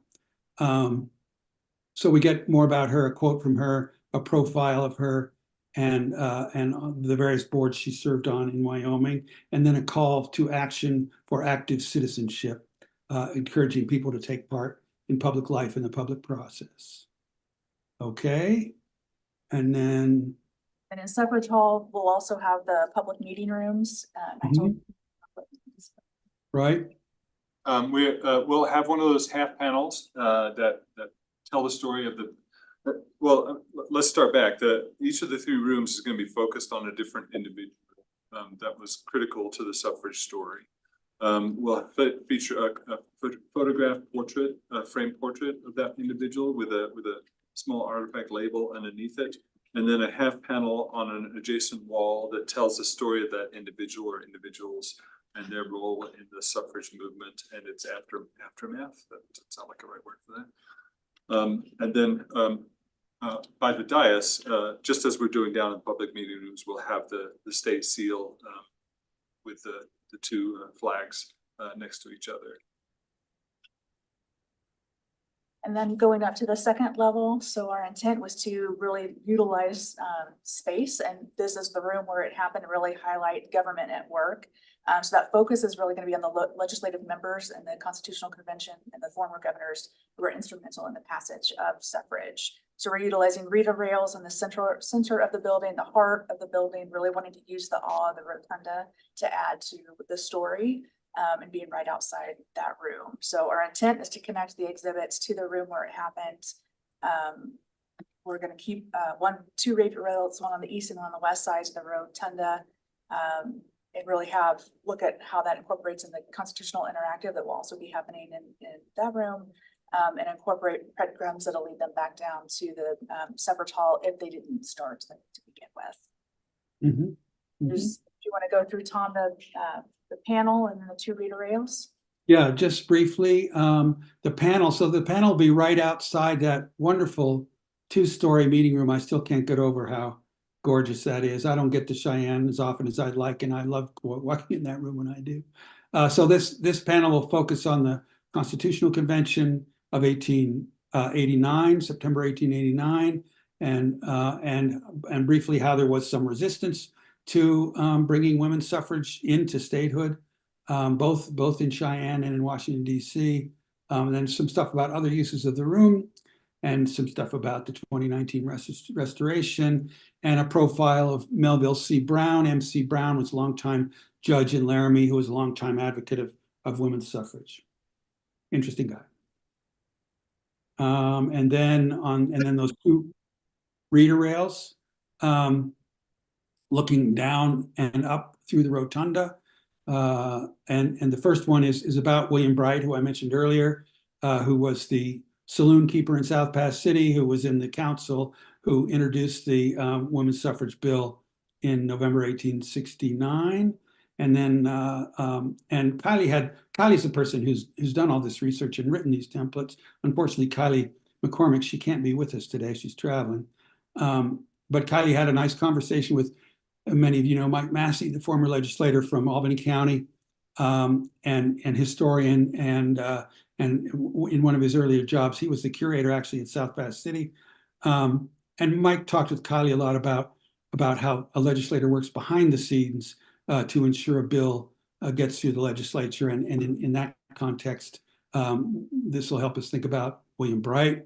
And then this idea is captured with a quote from Governor, that should say Robert, not Joseph Carey, who said that Bright followed the measure, took responsibility, and finally forced its passage, which is a really insightful thing to say about him.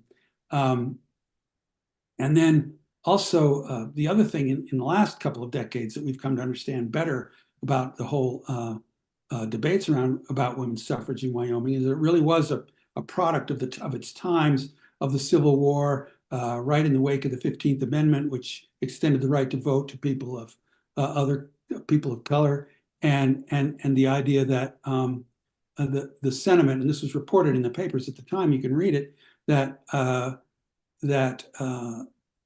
a lot of feeling among the legislators that, well, if Black men can vote, surely my wife ought to be allowed to vote, and that was part of what was happening there. And then also, in terms of Esther Hobart Morris's lobbying for suffrage, we have a pretty newly discovered text of a speech that William Bright gave in 1902, giving Esther Hobart Morris credit for enlightening him about women's suffrage in advance of that legislative session in the fall of 1869. So this is fun stuff. And then on the second reader rail, we have details about the Wyoming's ratification of the 19th Amendment, extending the votes for women nationwide. So this was after that measure had passed the U.S. Congress and now is going around the states for ratification. I think you need three-fourths of the states to ratify for it to become part of the Constitution. Governor Robert Carey, the son of Joseph Carey, he was reluctant to have a special session to do this ratification. Other states were ratifying right along, and he thought, well, I don't know that we need to do this. And Grace Hebert and some of the national women's suffrage leaders came to Wyoming, and Grace sort of hosted them, Carrie Chapman Catt and others, and they lobbied Robert Carey about this, and Senator C.D. Oviatt from Albany County said, well, look, we can do this. I think the legislators will agree to do this without pay.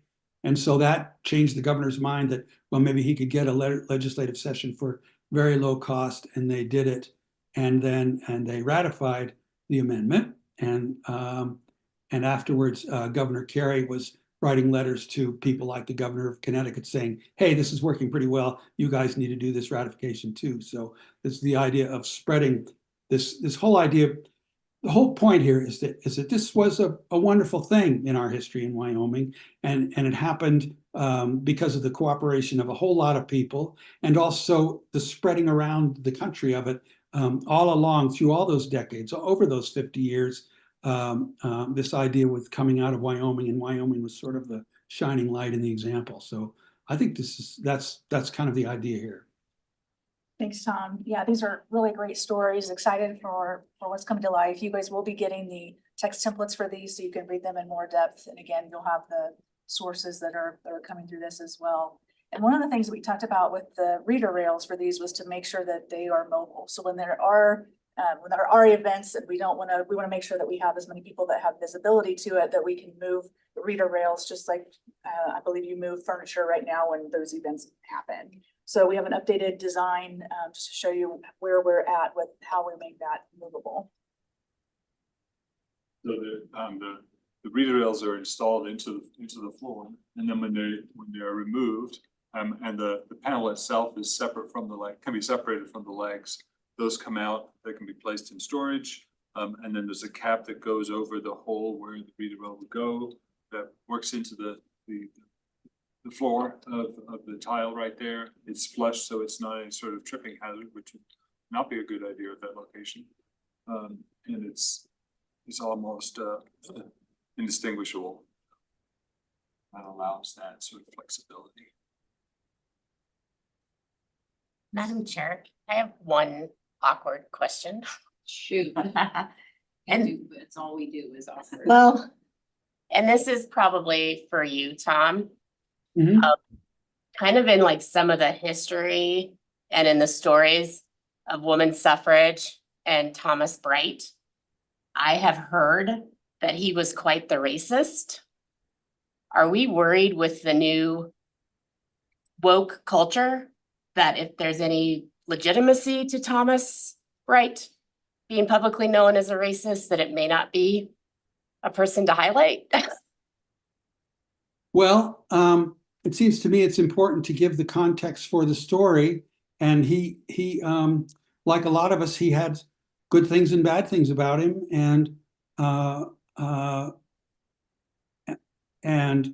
He was an important advocate for what happened. And that was part of the reason that it happened. I don't see any reason to shy away from that, really.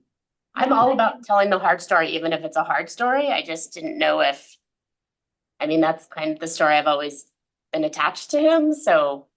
I can take that, and you mean William Bright. William Bright, sorry. I can take that a little bit. I mean, I think it's something we're all aware of, that there's a lot of context to this story and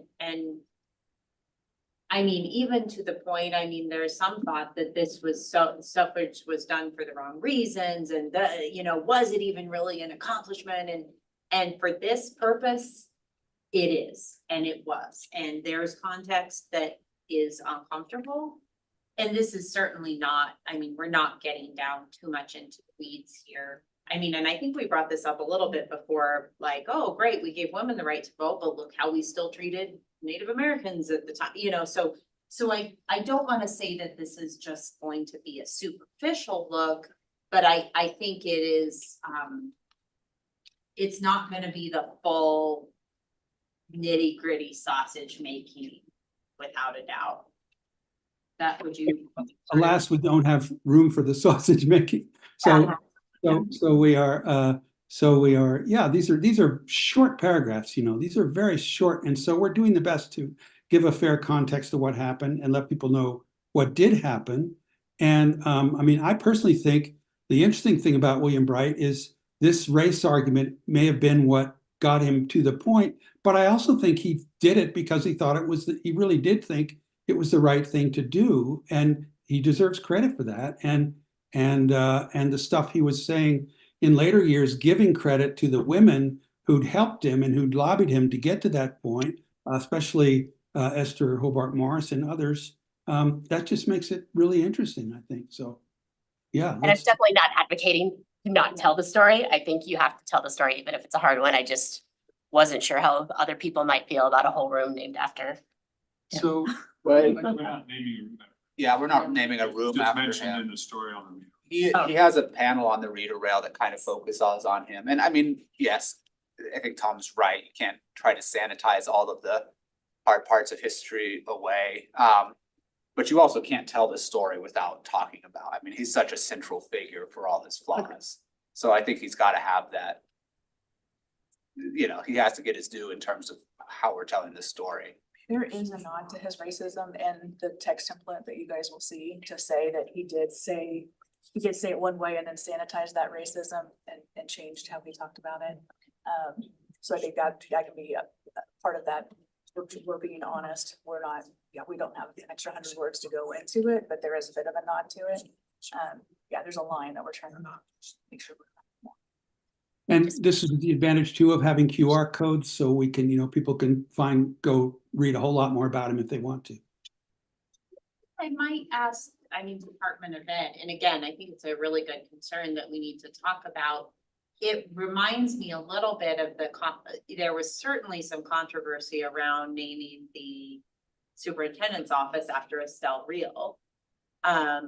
Which, and I don't remember all the details, but there was, similar conversations when that went through the legislature and I think I don't want to say, oh, it's okay and there's nothing, but I haven't heard of a lot of backlash about that, but would that be accurate or do you guys? Well, Madam know? Chairman, I personally, I wasn't involved in those discussions internally, but I think what we're talking about is what, and Tom kind of touched on, what historians wrestle with all the time, what textbook writers wrestle with all the time, what to leave in and what to leave out. On the Bright issue, as Tom mentioned, he was a man of his times, but also ahead of his times. But those nuances and those complexities make some historical figures more interesting. It might draw the reader in more.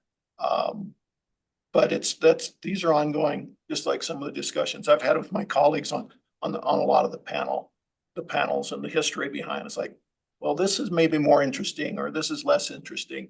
And Tom, am I right? That's what you historians wrestle with a lot.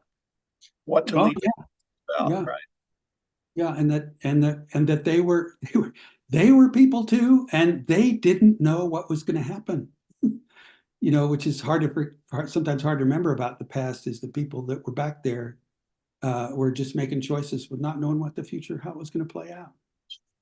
So Madam Chairman, I don't know if I answered the question. No, it sounds like we've addressed it, like it's been, So I want to address a different issue, because my recollection is when we last did this, it was pretty explicit, at least from the legislative side, that we didn't want to have a suffrage reader rail on the second floor. That's part of the reason why we created Suffrage Hall, is to have a location for that. But now, and I'm sure you remember, that was my position at the time, but now we've gone ahead and drafted it, and we've got people down the road as if that decision has been made. And I'll tell you now, that has not been made. And so I think we need to go back to that issue. And to get down to the fact that we're having this conversation is one of the issues with that. The number two is, this is the prime location in the Capitol in the rotunda on the second floor. And suffrage is not the prime subject when you're standing there. It's the beauty of the Capitol, it's the dome, it's the state capitol. And the reader's rail shouldn't be focused on suffrage. I feel pretty strongly about it, and enough to actually put my foot down and say, wait a minute, let's back up, because I don't think we ever concluded that, and now we're just assuming that that's the case. And so all of a sudden it's come back up, and without having to even address the questions and the issues that we brought up 6 months ago. There was Well, and again, we may need to address this. My understanding is that we took a vote on it. But I said, look, taking a vote doesn't mean you get what you want. Because there are politics involved here. And this is directly part of the legislative control of the Capitol. And just because this committee says that's what you like, doesn't mean it's gonna happen. Well, and again, we may need to have some offline conversations about that, but my understanding was that we took a vote of and I was also not, I have never been a huge fan of the reader rails, but my understanding is that we took a vote and that was sort of decided. So if that needs to be readdressed. I disagree that it was ever decided, and we took a vote that was black and white. Well, Madam Chairman, I think there was a vote. The decision was that you had to have reader rails that were going to be low enough that people weren't going to go. They had to be removable, and which is where we're at today. And Representative Nicholas was exactly the same position. Well, it was the content of the reader rails. I didn't like as many of them. Yeah. But we didn't take a vote on the content that we were gonna. Yeah. And that was the whole suffrage point. And that's the point that why we went down and did the west wing for the suffrage hall. And that's why we got suffrage in the two conference rooms. And that was the individual folks. So I thought that this content was gonna be in one of the either 110 or 113. Well, I thought there would be one suffrage thing, but if there was gonna be more than one reader rail, that it was only suffrage on one of them.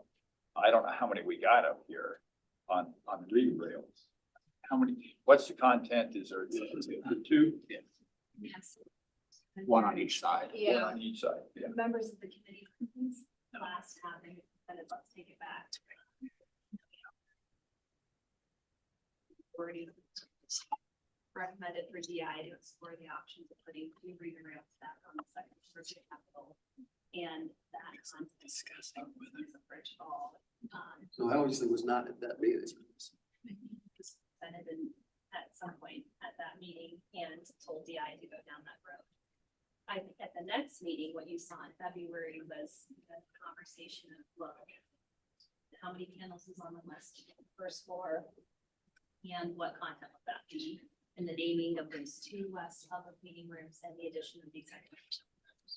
And so the charge that was given at the February meeting was we'll continue to go down and raise. What has been happening to date is that Kylie and Tom have worked together to flush out the outline. They've written the content.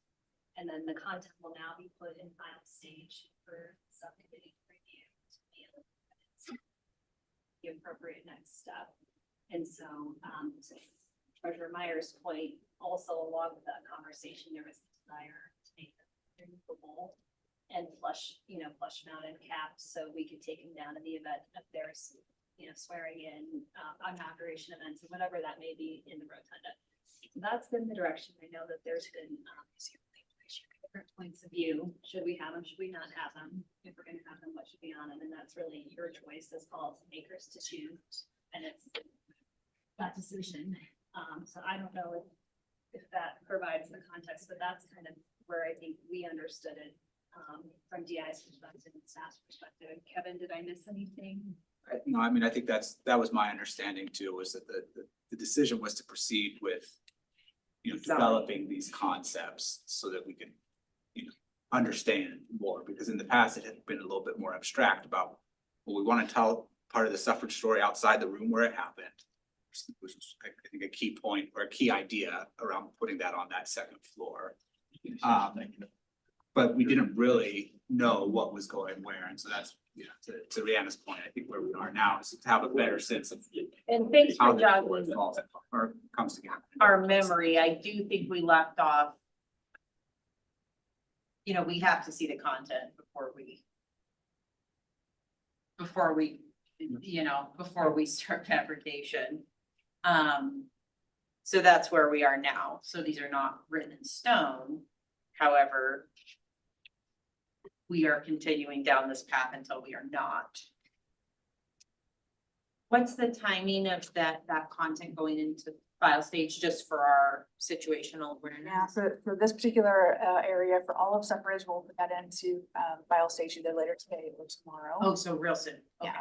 And so you'll have your typical week to look at that and give feedback. I think we would need to make the decision very quickly, at least by the May or in the May subcommittee meeting on which direction we're moving forward with. So are we keeping the reader rails? If we are not, do we want to keep those stories? We feel like those are impactful stories. So then does it take the place of something else, or do we add a panel in suffrage hall? I mean, there's variations of ways that we could handle this. Representative Sherwood, go ahead. Thank you all. And yeah, I appreciate this conversation, and I know we're backtracking just a little bit, and I guess I say this with concern of upsetting my chairman on appropriations. But I think we have found a really wonderful compromise in terms of telling this story in a really inspirational space in the building, with the ability then to remove those reader rails for special events when we have dignitaries, so that we have the best of both worlds, that we're not disturbing the view during our large events and gatherings and not cluttering the space. But then when there's time to maybe have a more quiet, contemplative space in the building, those stories that are so foundational to the Equality State's history are there for people to sit with and reflect on in this really grand space. So I'm in favor of the reader rails and the direction we're going. Sorry, one more follow-up question. Will we be receiving that content in text templates or? Oh, The Madam Chair and DI, when they do receive that content, will be receiving all of that. So they'll receive, I want to confirm that they're looking at everything rather than piecemeal. So that's the content for 110, 13, the content for the executive conference room, those panels in Suffrage Hall. So you can move through how a reader would move through those and then what this content would be on the second floor. I think candidly what's a little difficult is when you receive things piecemeal because it's hard to visualize what that experience would look like. So that was the direction we've given the DI, that from your perspective, you need to see all of it at one time. And I noticed Tom didn't visit about, and I don't know, Nigel, if you were going to reveal the recommendation of what those two best public meeting rooms, who would be named after, and the executive conference room, or if you're going to wait until the final stage. That hadn't been part of what did you have? We can, I mean, Tom, if you want to go ahead and speak to the recommendation on the names for the rooms, for the public meeting rooms and the conference room. You want me? Yes, I can speak to that. So the names would be one for Esther Hobart Morris and one for Amelia Post. And then the executive conference room would feature a larger picture of Nellie Taylor Ross. And the main topic would be sort of the fruits of women's suffrage. So there would be smaller panels, paragraphs and photos about a number of interesting stories involving women in elected positions around Wyoming soon after 1920, when the constitutional amendment was ratified. And these include mayors in Cokeville, Grable, and Dayton, all women, and then the all-women town council in Jackson. Little stories about each of those, and those are all really interesting people and stories too. So that's the executive conference room. Then one of the meeting rooms would be named for Esther Hobart Morris, and she's the person who was the first woman anywhere really to hold public office immediately after the territorial legislature approved votes for women, and she was also an early lobbyist for women's suffrage before the session. This is new to history, really, that she and William Bright were clearly in touch before the session too, when she was educating him on women's rights and women's suffrage. And then the other room would be named for Amelia Post, who was in Cheyenne, I think in Laramie. She was one of the first women to serve on a jury in 1871 in Wyoming, and she also became a strong supporter and activist for women's suffrage for the rest of her life. And she also was one of the important lobbyists against the repeal of women's suffrage in 1871.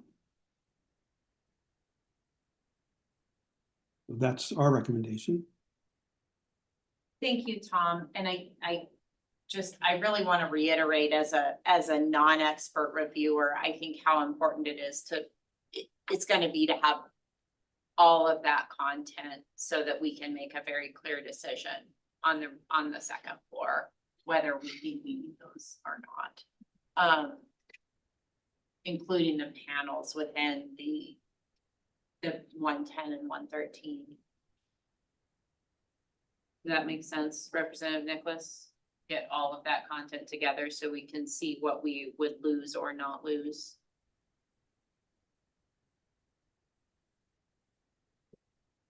Yeah, that makes sense. Perfect.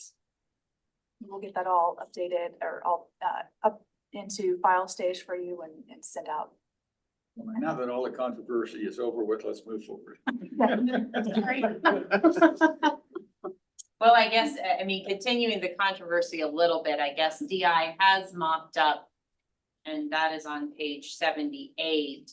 If we had reader rails and if they were removable, they could go on a separate thing where they could be mounted somewhere. We've been exploring options for a base. The two base concepts we've come up with so far are just not right. They're too massive. So we're looking at some alternates. The main goal here was to make sure that they could be removed, and removing them wouldn't create an impediment around by the railing. So we've accomplished that with this particular engineered design. Trying to solve where could they go instead of in a cupboard somewhere, could they be displayed somewhere else during that time? And could we create a base that feels like it belongs in the Capitol and doesn't feel obtrusive is the next hurdle.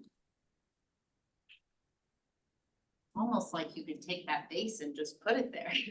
Move it. Anyway, I don't need to complicate things. One other thing I wanted to follow up on, we had quite a bit of conversation at our last meeting about the executive conference room. I had a good conversation with the Attorney General. They actually are very welcome to having that room open. They actually do open it up every day and encourage people to walk in there.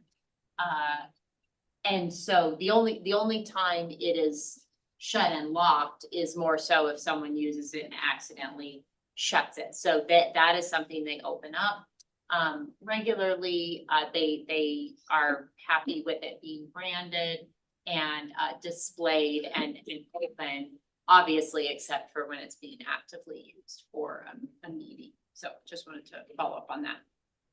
Fantastic. That's great.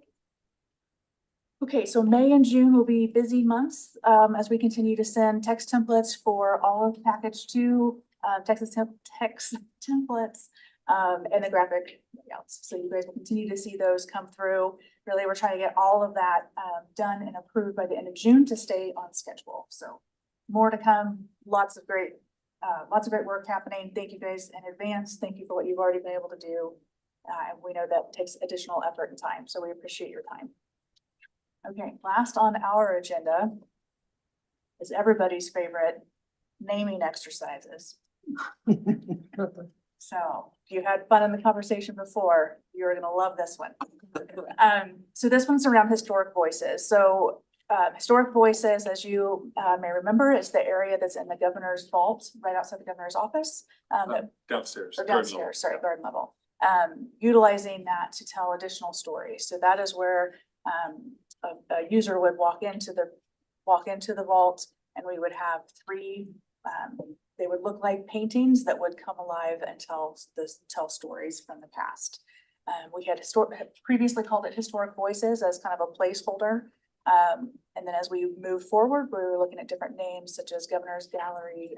We talked about Voices from the Vault. There were several that we talked about in this room, and several that went forward to the governor for approval. Those were not liked and sent back to, DI was sent back to think of additional names. So we have come back with several different types of emphasis, different ways to emphasize maybe what those names could be, and really looking for the subcommittee to put a recommendation forward to the governor's office. So we looked at names that really emphasize the governor's area, and you'll see Governor's Gallery and Governor's Gallery vaults are still on there. We feel like those are pretty straightforward and in line with the names that we have throughout the Capitol. We have names that really emphasize more of the history of the area, some that emphasize the vault, so the space, and some that emphasize the arts or portraits that will be coming to life. Sorry, go I'm ahead. sorry, Madam Chair, I just noticed that we did not know the governor's office. It's critical, so Betsy Anderson will be coming down. She said in the next 2 to 3 minutes. Oh, okay. So Sorry. it may be, might be most helpful if she could be a part of that discussion, and maybe share perspective of the governor. While we're waiting, I still don't quite understand what this is gonna look like. I mean, I heard 2 or 3 different visions and it's kind of changed over time. So when you say paintings or pictures come alive and talk. Explain what that looks like. Or- Yeah, I might even, while we're waiting for her, see if I can find a previous document that will show you. Discussed at the January meeting. Also, if you can tell us the names that they already really dislike, so we don't accidentally bring them up. There's a real non-starter. I think I have the January, it was discussed at the January meeting, not to make a joke about everything. But you're smiling, so maybe it's okay. So We added Rachel, a couple dozen signs to the grounds too. you might tiptoe out of the room and not really. Rachel Eikenson is on the list under the minutes, so I can send that to you to share. Yeah, it's so- not letting me, for some reason, it's not letting me share. I know Okay. Tanner tried a couple times. I sent her a link.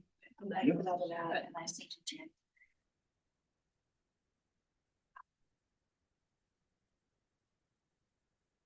Just, you know, Hi, Betsy. Hi.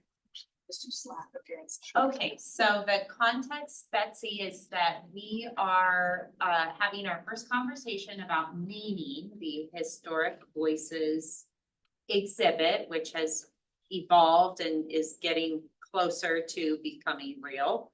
And we have been calling it Historic Voices for several years now.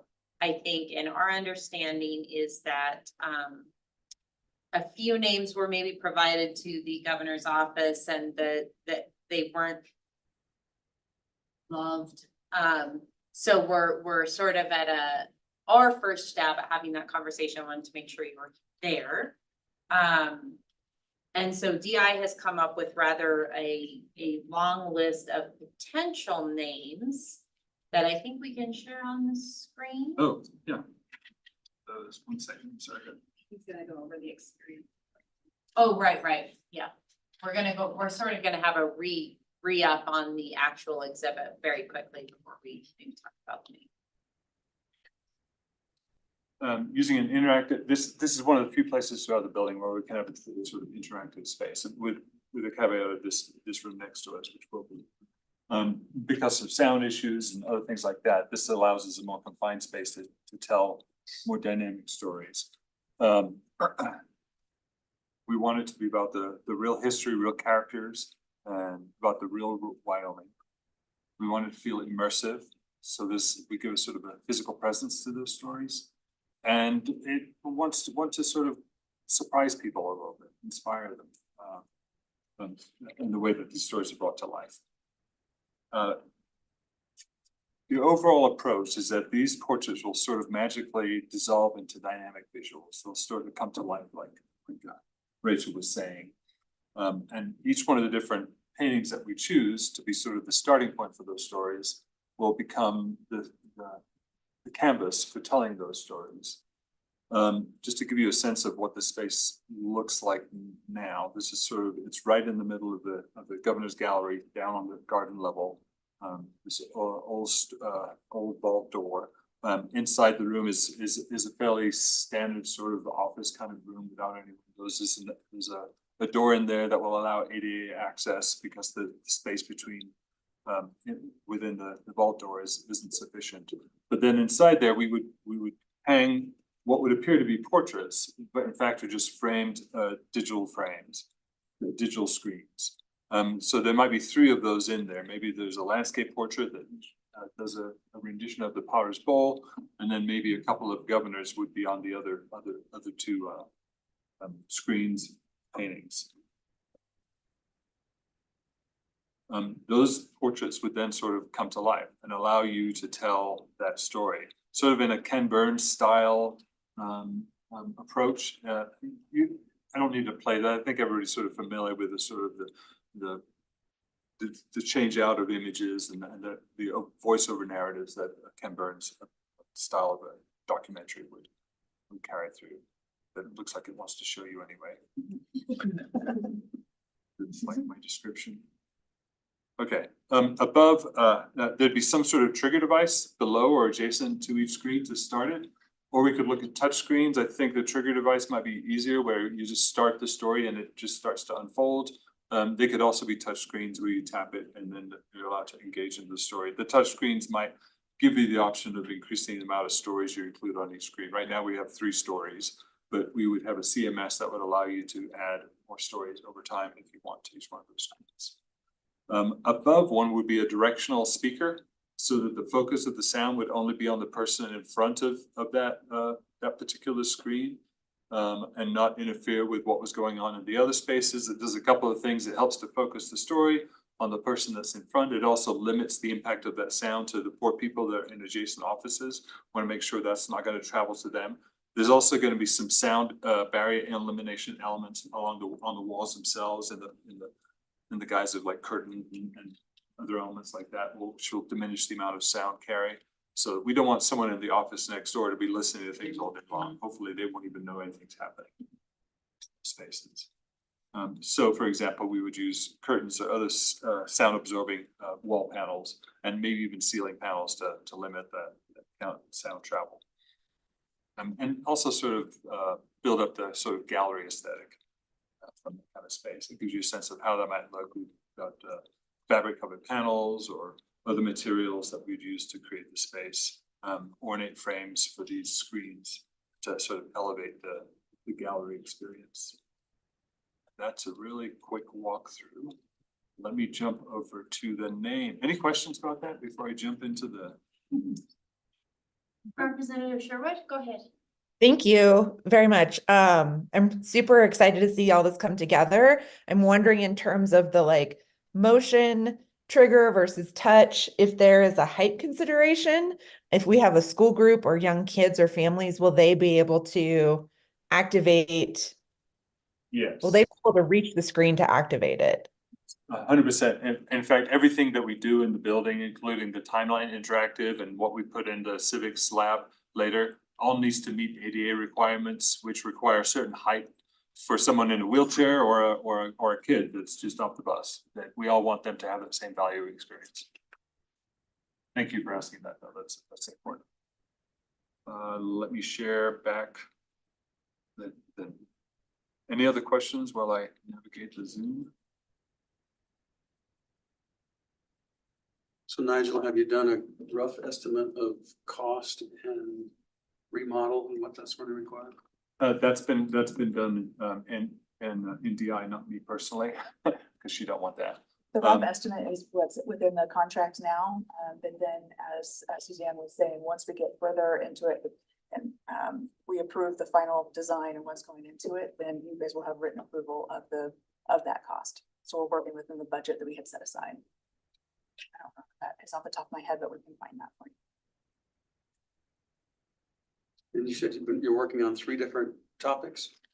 The idea is to have 3 different, up to 3 different stories, one from each screen. So we like the idea of 3 different screens and you stand under each one. And so theoretically, they can all be going at once. Yes, which is the point of those directional speakers.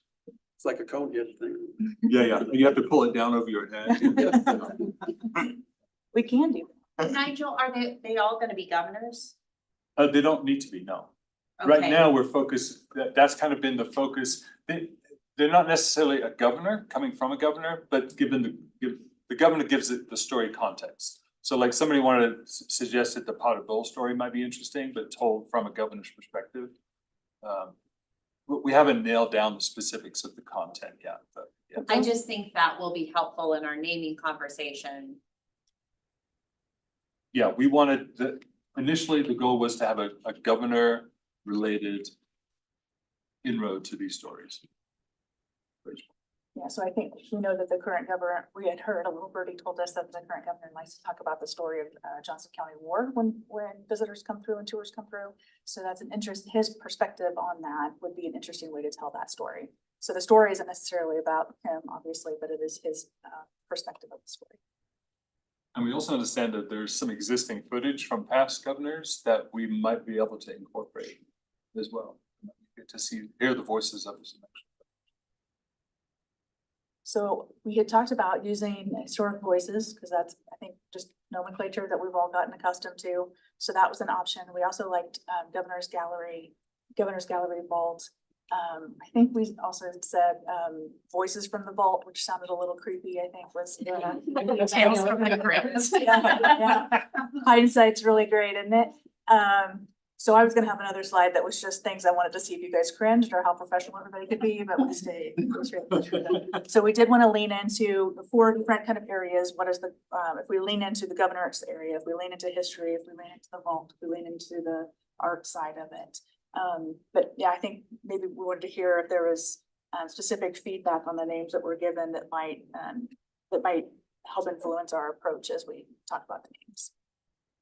One need, I want to hear from Betsy first, but one knee-jerk reaction I have is Governor's Gallery is really nice and catchy, but I feel like it's very, we already have a Governor's Gallery. Yeah. So that's, I struggle with that, trying to delineate the portrait gallery and this. That's why I think we preferred the Governor's Gallery Vault. Gives it the context of where it's at. Betsy, do you want to talk, if you're willing, talk a little bit about what you like or, and we're real open in these meetings about our feelings and likes and shy. Yeah. And I will be very frank because this has come up with the governor. So just so you know, we have leadership meetings, we have an agenda. I have left this on the agenda for weeks, okay? So it's always there, naming of the vault. And so, so we've talked about it a couple of times, and I will say the first list of names we got, they just seem like you were trying too hard with alliteration, trying too hard to incorporate the vault, precious, treasured. It just didn't seem, and so I think the comment was, we really would like something more simple. And so that was the comment I gave back to someone, Brianna or Suzanne or somebody. And so the ones like Governor's Gallery Vault would be, I think, just something more simple. I mean, Governor's Gallery would be simple, but I agree with you, that kind of confuses it with the portraits themselves.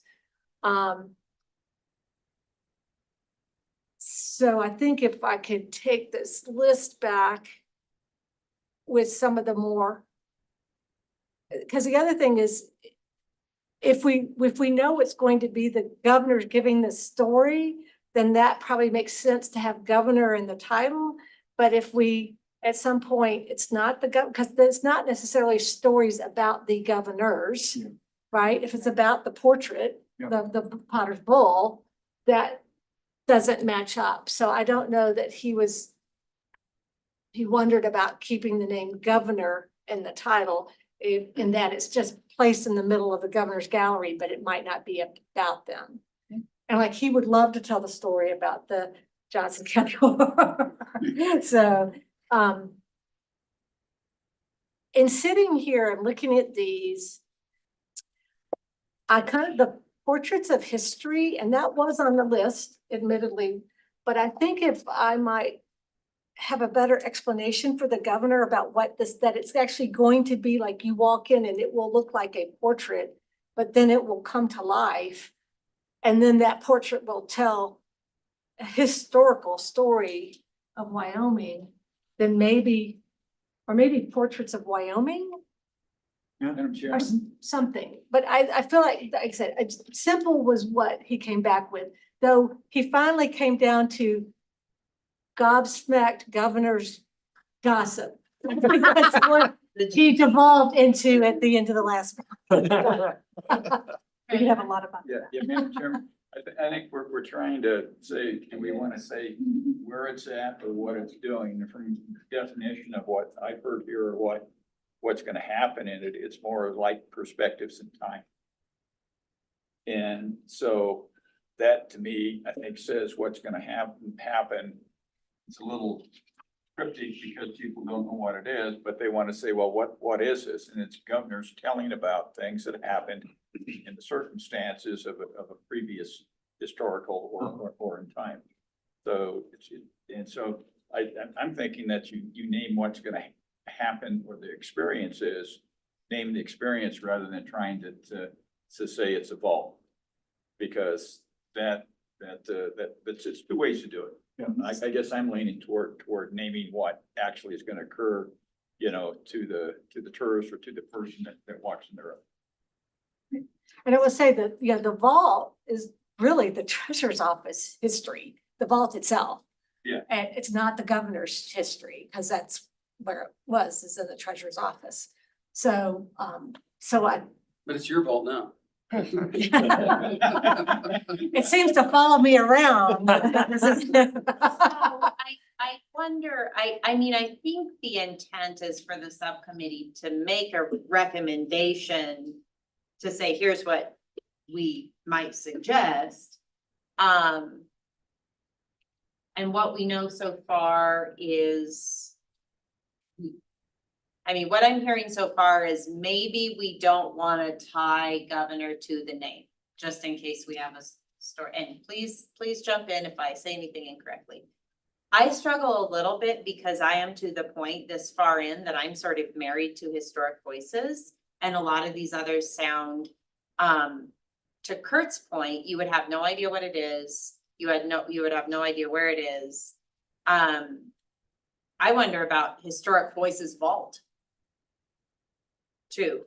You know, we've all been calling it this for 3 years, so it's hard to look at something like, and these are all fine, but like Artful Governor's Tales, I'm not.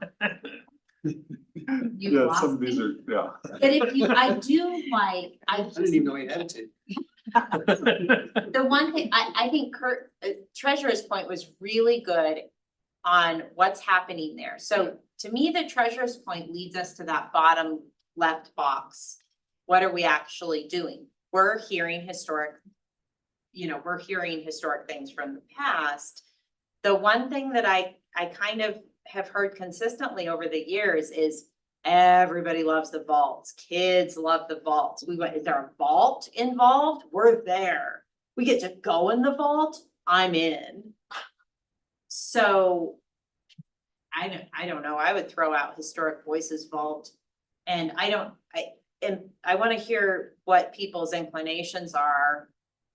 If we could get a recommendation out today, or if you say, no way, I need to sit with these and think about it before we do that. And then, of course, I mean, obviously the governor gets a lot or all of the deference here, unless he goes with the GGG. Have to veto. I don't know, we had some ghost stories that we were gonna tell to try to find a place for, so. So what are And folks' just thoughts? one other thing I just want to, when it was in the treasurer's office, and I don't know if this is going to be part of the experience, but it's not a jail cell, but for some reason, everybody wanted you to close that gate and take their picture behind the gate. And that will not stop. And it's like, I was like, jail, but okay, let's do that for you. So I don't know if that is still gonna somehow be an option, and that does get you back to the vault as part of that experience. So, but again, I mean, as I look at this, the simpler ones, I think I just think everything else just sounded like I was trying so hard. And I do think Historic Voices, I mean, when I look at it, Portraits of History, Historic Voices Vault, those are kind of the simpler ones. And then again, not tying it to governors because it has to be, it's not stories about governors. And while it might be stories that are narrating at some point in the future, you might change who's narrating that. And then it wouldn't really make that much sense. Yeah, that really opens up the possibilities of what stories you can tell if you don't confine it to that. I'd agree that simpler is 100% the better. It aligns with how we're naming other things around the building. We've got the Capitol Auditorium, the Capitol Gallery, the Civics Lab, Capitol Classroom. None of them are trying to be overly clever. They're just simple, elegant, and it seems appropriate for a building of this gravitas. So I think that matters. We also need to bear in mind that there's going to be an interpretive panel right next to the door that will explain why in the world is a vault here and where it came from. and it'll all sort of pay off that name. So if the name is Historic Voices, it might say, explore the perspectives of Pasco, whatever it's, that will pay off that name. So if you're concerned that the name isn't doing enough work, we can finish the work on that panel adjacent to it. I think you say, if you're not gonna go with governors, then I think you just say leaders, the Wyoming leaders. Representative Sherwood, enlighten us. I don't know about that. I'll just back up what Nigel said. I love the simplicity of Historic Voices. It captures what you will experience, but it also allows for like a sub headline in cursive that says from the vault. So we could have Historic Voices from the vault, sort of play in there as a descriptor, but I agree, simple is better. I think the word voices shows that there's going to be some sort of interaction that you will experience in this space. So enlightened. The enlightened elected official experience. We'll call it the oxymoron. Well, wait, I want that experience. Representative Nicholas, do you have strong feelings or aversions or? Well, my question is, you almost need to see it to name it. To put a name on it, so I don't know. Field trip? I don't know, we need a race to a name, but. The issue becomes that the name is showing up in the wayfinding and other things like that, so, which it predates the development of the space. But we can send you that portion of the deck that kind of outlined what the experience would feel and kind of look like. Madam Chairman, I think that I tend to agree. I think Historic Voices is kind of stuck around for a reason. I do have a little bit of concern about adding vault to that. It just seems like a mouthful to me. Yeah. Beyond that, I think going back to the treasurer's point about what the experience is, and it is focused around pictures and history. And so I did also kind of lean towards portraits of history, maybe picturing the past if we wanted to get a little bit less formal, I suppose. But those two really, to me, are the ones that jump out. You know, they're talking, you're either experiencing historic voices or you're seeing portraits of history come to life. Nice. That really capture what that experience is all about. And yes, I absolutely agree that the simpler ones are gonna be more impactful and give us more flexibility in the future as things adapt. I like picturing the past, but a picture you look at. And so I think I'm gonna go look at something and that's gonna be the experience. I mean, what I'm hearing is we're really sort of back at square one with historic. Which is a fine place to be. Is that, I mean, does that offend folks or does that seem reasonable? I mean, as far as sort of sending that with Betsy back to the governor's gossip game.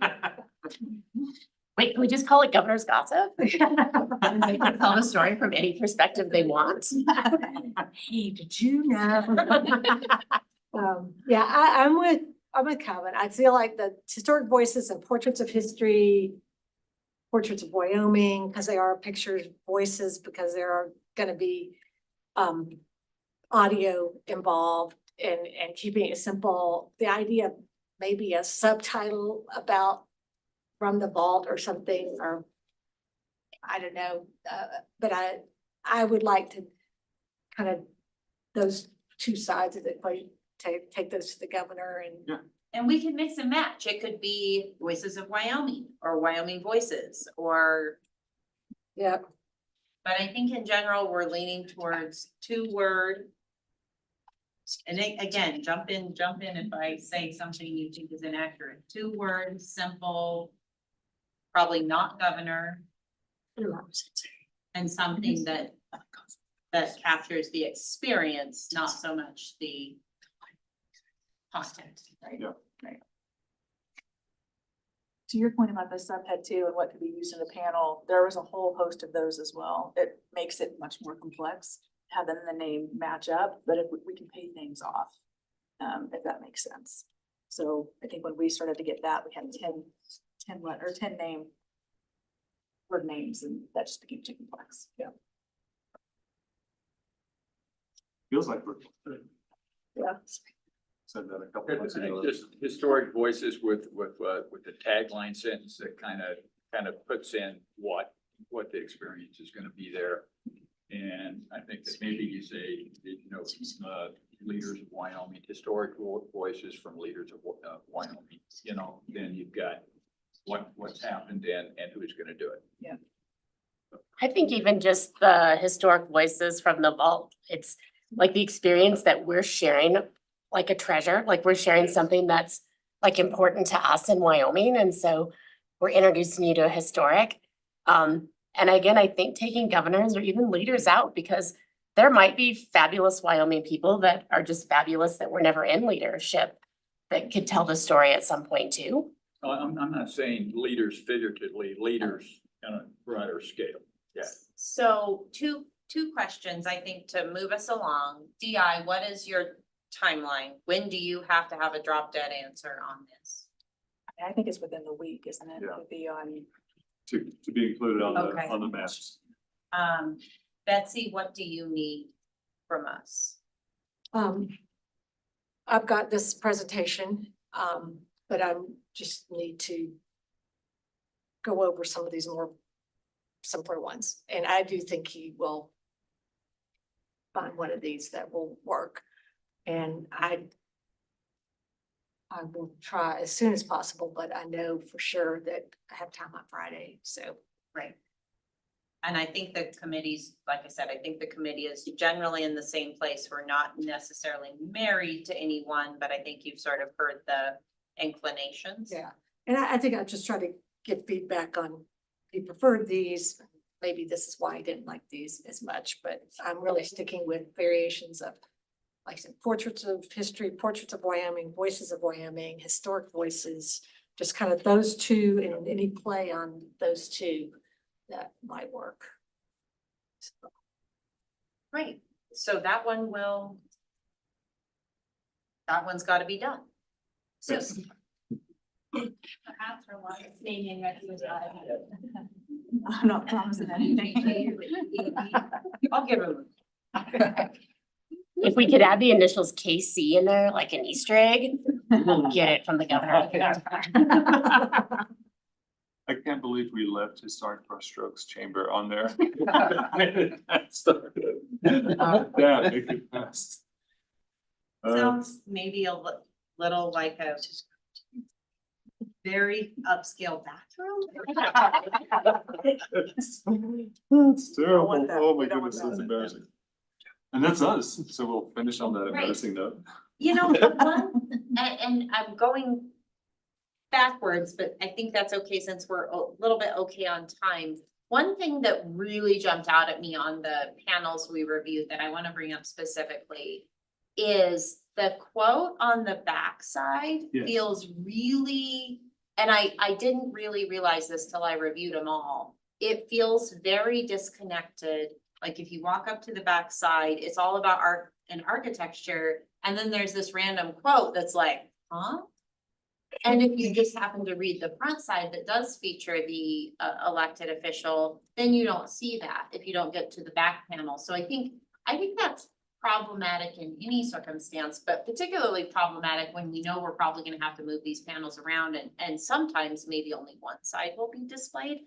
So I wanna have a brief discussion about, do we wanna keep the quotes? And if we do, can they be placed, for example, over the watermarked image on the front? Or do we have the conversation, are the quotes so great that we want them? And I do think some of them are I think some are better than others, but I think some of them are pretty cool. But I wanted to sort of bring that issue up with the group. So essentially and this is mainly, let me back up a little bit. This is mainly on the 4 elected officials that are not the governor. Yeah. So the front side features the job duties, a snapshot of a historical auditor, treasurer, superintendent. And then the back is the art and architecture. So we go to our other icons and feature things that are not related to that elected official. But then on the back panel up top there, you see that there's a quote from a famous historical you know, superintendent in this case.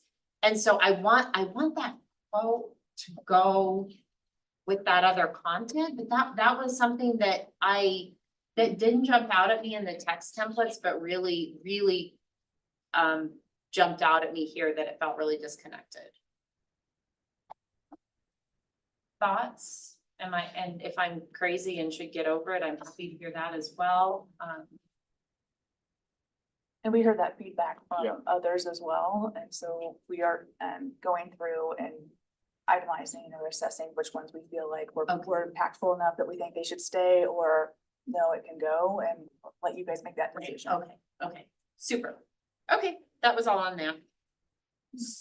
I didn't realize we're gonna have 4 panels that had construction on the back of those. I thought there was gonna be one spot that had the renovation. I didn't realize it was gonna be all over the town. The stories are told throughout, so they can relate directly to something that's featured in that particular area. So if there's paint detail that's really cool in one area, you can talk about it. Right, the columns in another area. So managing the agenda.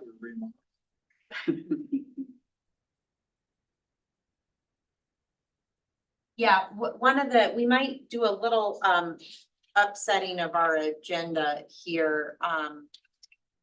One of the things we wanted to do was show the committee the seals for the public meeting rooms. We have 2 sizes that are real. They are the right material that we all selected, and they are mounted in some of the public meeting rooms. So we want to have a little discussion, or not so much discussion. I hope you all think so. I think they look really great. I think they're really nice. I think the materiality and the color is very impactful, and it really upscales those rooms. So I kind of want to do that last. However, on that note, one of the things that really jumped out at me, and I was hoping we could solve today, those seals with the flags, all the flags have been purchased. Thank you. I think either did State Construction or LSO did that. Somebody. LSO. Thank you, LSO. I'm gonna say we need flag spreaders in all of the rooms. I believe we only have them in the auditorium. And so the flags in the public meeting rooms they are not as grand as they should be. They're very straight. You can't see them at all. And so I think that as we upscale those rooms a little bit and add those seals, that flag spreaders in all the rooms would be really low impact. And I don't know, are we able to do that? Can we use budget for that? Or anyway, I just wanted to bring that up. And I think that will be clear when we go and look at the seals, how sort of unimpactful the flags are and how nice they look when they have those spreaders on. Cool. Madam Chair, Yes, go ahead, Suzanne. I would say that if the subcommittee would like CMD to just go ahead and procure some flag spreaders for any flags that don't have them, we could do that from this budget if you'd like us to. That would be wonderful. Thank you. Madam Chairman, Go ahead. I would appreciate that because somebody took one of our flag spreaders out of our media room. And I assume they wanted it because the flag looks so much nicer in whatever picture they were taking. And so I think it would just be best if they all. So maybe even a few extras. Well, and unfortunately, they broke the flag spreader. Of So course they yes, did. Oh, no. let's have a few extras. That would be great. I know that's minor, but that was something on my list. Okay, so if it's okay, then let's go ahead and skip to the acoustics update.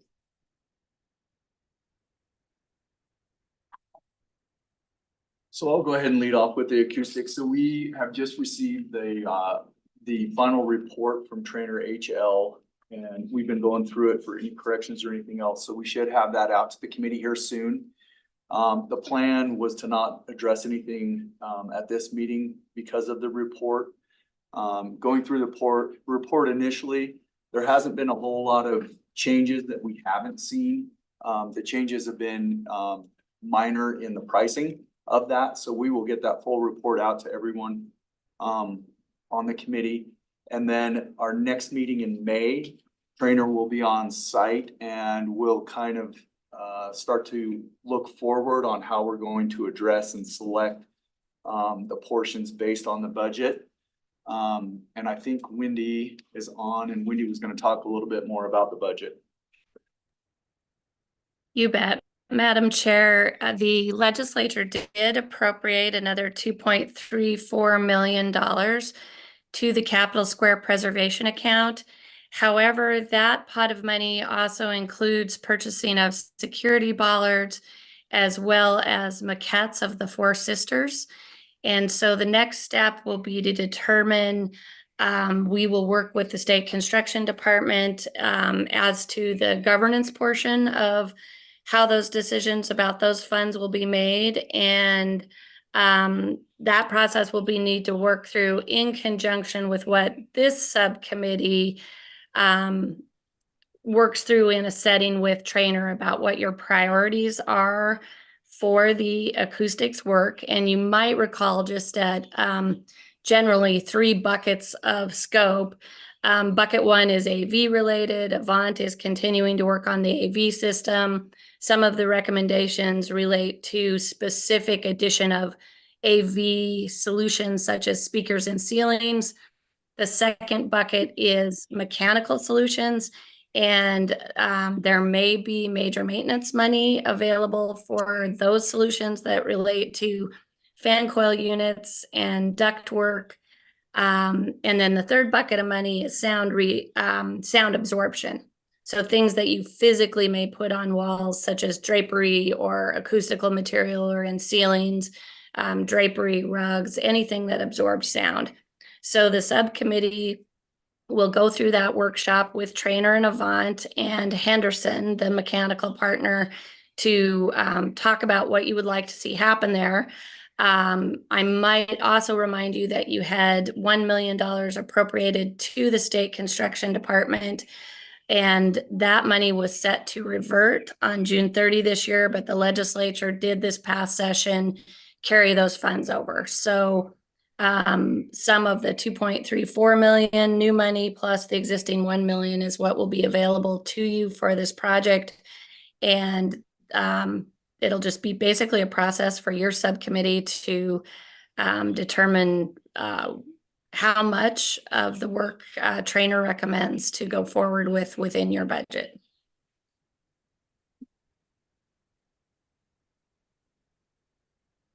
Thanks, Wendy. Any questions, concerns? Madam Chair, can I bring up one more issue that is under the jurisdiction of your subcommittee just while we're talking about money? And as a reminder, this project has been so massive and so all-consuming that we have not brought forth to you, and we need to. This subcommittee has also been tasked with the appropriation of $1.5 million for the build out of the broadcast studio, additional changes to truly turn that Capitol Gallery into an art gallery space, and a couple other small shelled spaces within the extension. So Brandon and I have had some initial discussions about that, and State Construction Department has been meeting with, I believe, architects and contractors for that scope of work. But I did just want to remind you that that money is there. That money does revert June 30, but it reverts back to the Capitol Square Preservation Account. So it still is available for those uses.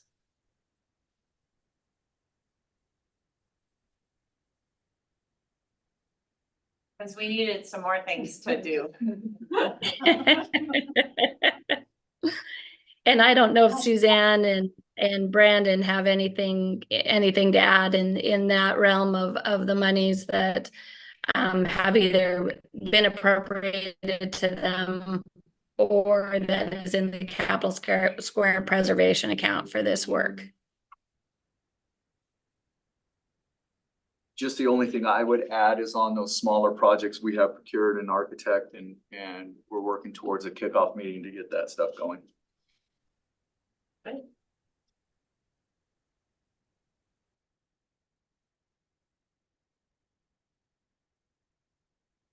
One clarification that I misspoke. Go ahead.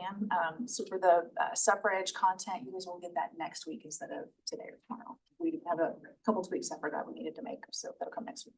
Apologies. Thank you.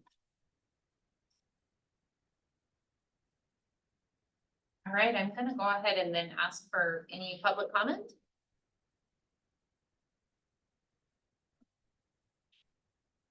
Is there any public comment online? I don't think we have anybody on, do we?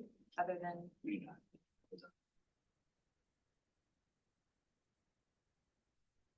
All right, we'll close public comment.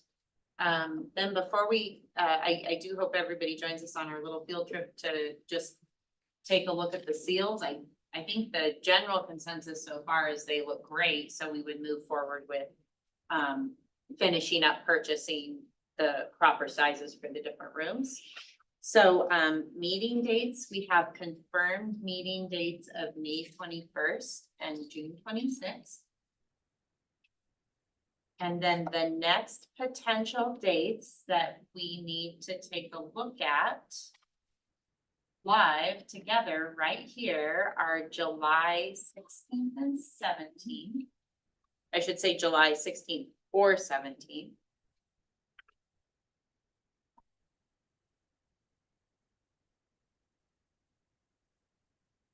Okay, on both of those days.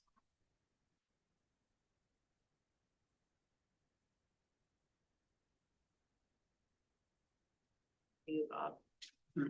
Those are.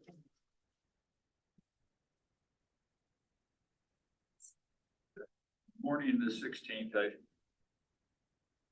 got till 10, and the 17th I got after 3 that I'm busy. But the heart of it, I can be. So maybe air towards the 17th after we check with Senator Landon. And then August 28th and 29th.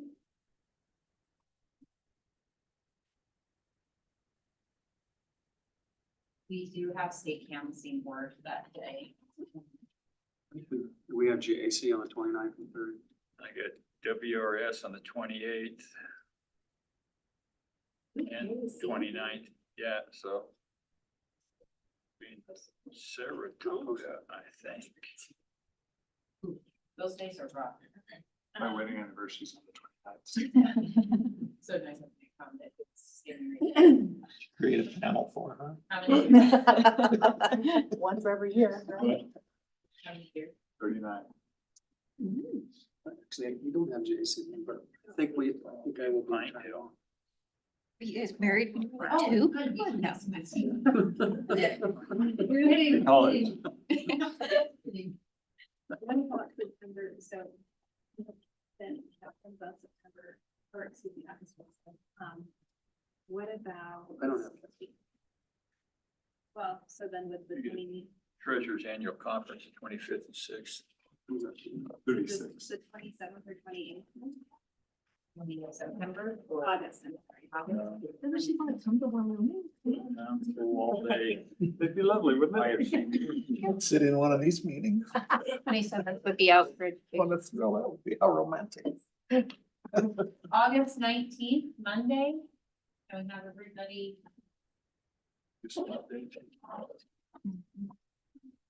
That works for me.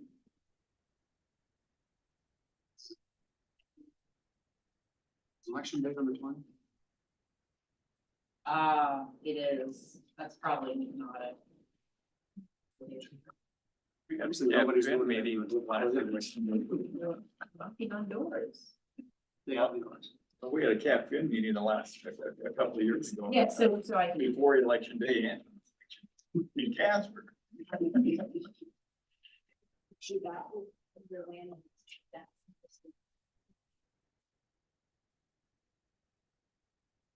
So and then the other dates to look at are September 24th or 25th. I got August 21st, 22nd, and 23rd, and open. Yeah, if those work better, that's fine. 21st, 22nd, 23rd, I Oh, don't know. I'm sorry. Either Landon has school facilities in Jackson on the 21st and 22nd. Okay, I'm concerned all right. about him traveling. September, okay. 25th and 24th. Those are both okay for me.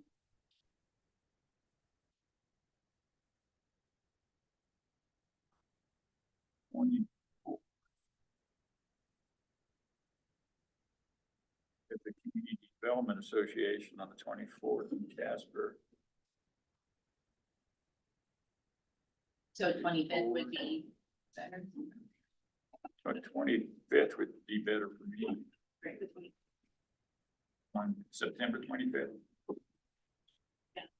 So can you remind us which ones we Yeah. sort of penciled in? Madam Chair, members of the committee, and DI, and everybody else will see, we'll send out an appointment after this meeting, but tentative meeting dates, are July 17th, August 19th, and September 25th. And the confirmed meeting date for next month is May 21st, and also June 26th, so that kind of gives us the next few months, so that hopefully, you know, after that September meeting, we'll start to see some wayfinding installed and some of this hard work.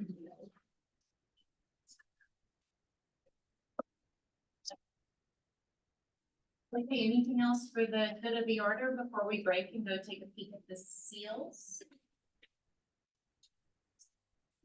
Oh, I apologize. Tanner Weekly is our new legislative editor from LSO and will be helping out with these meetings from now on. Welcome, Tanner. Sorry to do that to you. September 25th. Yeah. Okay, so we're gonna break and not re-adjourn, correct? And go down, if everybody wants to go take a look, which room are we headed to? Six. Usually go to 4.